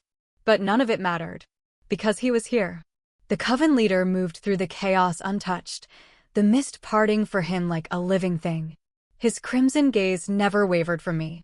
The fire in my chest burned hotter with every step he took, my hunger howling, tearing at the cage I'd built around it. Lucian saw him too. He ripped his claws free from a vampire's chest, ash spilling into the wind, and turned toward me, snarling. "He's mine." But he wasn't. He had never been. "No," I said, my voice raw, shaking, but certain. My claws curled, fire licking at their edges. "He's mine." The leader's smile was slow, sharp. "At last, little wolf." He moved faster than sight. One heartbeat, he stood at the edge of the mist. The next he was in the square, his hand snapping up to catch my throat. The world blurred, the fire inside me roaring to meet his, colliding, consuming. The villagers screamed. Lucian roared. But all I saw was him. "Do you feel it?" he whispered, his crimson eyes burning into mine. The fire, the hunger. It was never theirs to cage. It was always ours. His claws dug into my skin, his power coiling tight around my chest. Give in, and I will make you eternal. For a heartbeat, the world tilted. His fire surged into me, and I felt it limitless, endless, consuming. The hunger inside me leapt to meet it, desperate, ravenous. But then I heard it, Lucian's voice, breaking fierce. Fight him. You're not his, you're ours. The word hit me like a blade. Ours. Not his. Not even mine alone. Ours. I roared, the fire erupting from my chest in a blaze that tore his grip from me, that seared the mist, that lit the square in white-hot light. My claws raked across his chest, burning, cutting deeper than his perfect skin had ever known. His scream split the night, sharp, furious, inhuman. The villagers froze. The vampire shrieked, staggering back. Lucian's silver eyes blazed as he charged, claws tearing into the leader's side. Together, he snarled. And for the first time, I knew this wasn't a battle of hunger or fire. It was a battle of bonds. Mine, Lucian's, the pack's, against him. And I would burn every last drop of fire in my veins to break his chains forever. The square became a crucible. The coven leader staggered back, blood black and smoking, pouring from the wound I'd carved into his chest. For the first time, his perfect calm cracked. His eyes flared, crimson fire spilling from them as the mist surged higher, swallowing the torches, the barricades, even the stars above. You dare, he hissed, his voice no longer silk but thunder, jagged and raw. You dare. Lucian moved like a storm, his claws flashing silver as he lunged, striking again and again. The leader met him with inhuman speed, their blows shaking the square, stone cracking beneath their feet. Every strike rang with power, every snarl echoing like thunderclaps. I joined them, fire blazing from my claws, my hunger turned to weapon. Together, Lucian and I struck as one, two storms colliding against the crimson tide. But he was strong. So strong. His hand caught my wrist, twisting until bone cracked. I roared in pain, slashing with my free claw, only for him to vanish into mist and reappear behind me, fangs at my throat. Lucian tore him away with a snarl, but not before fire seared across my skin. The leader laughed, the sound cold, furious. You think your bond can stop me? You think love is stronger than hunger? His crimson eyes burned into mine, his voice wrapping around my bones. You will break. And when you do, you will beg me to claim you. No, I snarled, fire ripping through my chest, my claws igniting with white-hot flame. I will never be yours. The fire exploded from me, a blast that seared through the mist, lighting the night as though dawn had come early. The villagers cried out, shielding their eyes. The vampires shrieked, their skin blistering, their bodies turning to ash in the blaze. The leader staggered, the fire burning across his skin, his scream shaking the earth. Lucian grabbed my hand, his claws intertwining with mine, silver and fire burning together. Now, he growled. Finish it. Together. We lunged. My claws plunged into his chest, fire roaring through him. Lucian's tore through his throat, silver splitting bone. The leader's crimson eyes widened, his scream rising, breaking, then fading, swallowed by the fire as his body collapsed into ash. The mist screamed with him, then shattered, torn apart by the blaze until the sky cleared, stars spilling over the square. Silence fell. The villagers stared, weapons trembling in their hands. One by one, they dropped to their knees, their voices rising in a ragged, odd cry. Alpha! Alpha! Alpha! I stood shaking, my claws dripping with fire, Lucian's hand gripping mine like iron. My chest heaved, the hunger still roaring, but for the first time, it was mine. Mine to wield. Mine to burn. Lucian leaned close, his silver eyes soft even in their fire. You chose. I nodded, the weight of it sinking deep, fierce, unbreakable. I chose us. And for the first time, the hunger felt like freedom. The battle's echo lingered long after the last vampire turned to ash. The villagers moved like shadows through the square, gathering their dead, tending their wounded. The air was heavy with smoke and grief, but beneath it, something else stirred. Not despair. Not fear. Something stronger. Hope. They had seen him fall. They had seen us tear down the darkness that had ruled their nightmares for years. And though their eyes still trembled when they looked at me, I felt the shift. I was no longer their curse. I was their alpha. For 3 days, the village became a forge. The dead were honored with fire and song. The barricades were rebuilt, the walls reinforced. Silver was hammered into new blades, new arrowheads, new chains, in case the coven's remnants dared to crawl back from the shadows. Lucian and I walked among them, side by side. His hand brushed mine often, not out of habit, but out of need. As though letting go, even for a breath, might unravel what we had fought so hard to win. At night, when exhaustion dragged the village into uneasy rest, I lay awake with him in the hall, the firelight catching in his silver eyes. Sometimes silence was enough. Other times he spoke low, fierce. You fought him. You won. He'll never own you. No one will. But the leader's last words lingered in me still. You cannot fight me forever. I didn't tell Lucian that sometimes, when sleep pulled me too deep, I still heard the whisper in the dark. That sometimes the hunger surged so sharp it felt like claws under my skin, begging me to surrender. Instead, I leaned into him, into the bond we'd forged in fire and blood. And for those hours, I believed him. Weeks passed. The village healed, scar by scar. Children's laughter returned to the square. Songs rose with the dawn. And still I trained, I fought, I burned, because peace, I knew, was only ever borrowed, never owned. One evening, as the sun bled gold across the horizon, the white-braided elder approached me. She pressed her staff into my hands, her eyes shining with something like pride. You were once a slave, she said softly. Now you are Alpha. You broke his chains. But more than that, you gave us back our freedom. The weight of her words settled deep, heavier than any chain I had ever worn.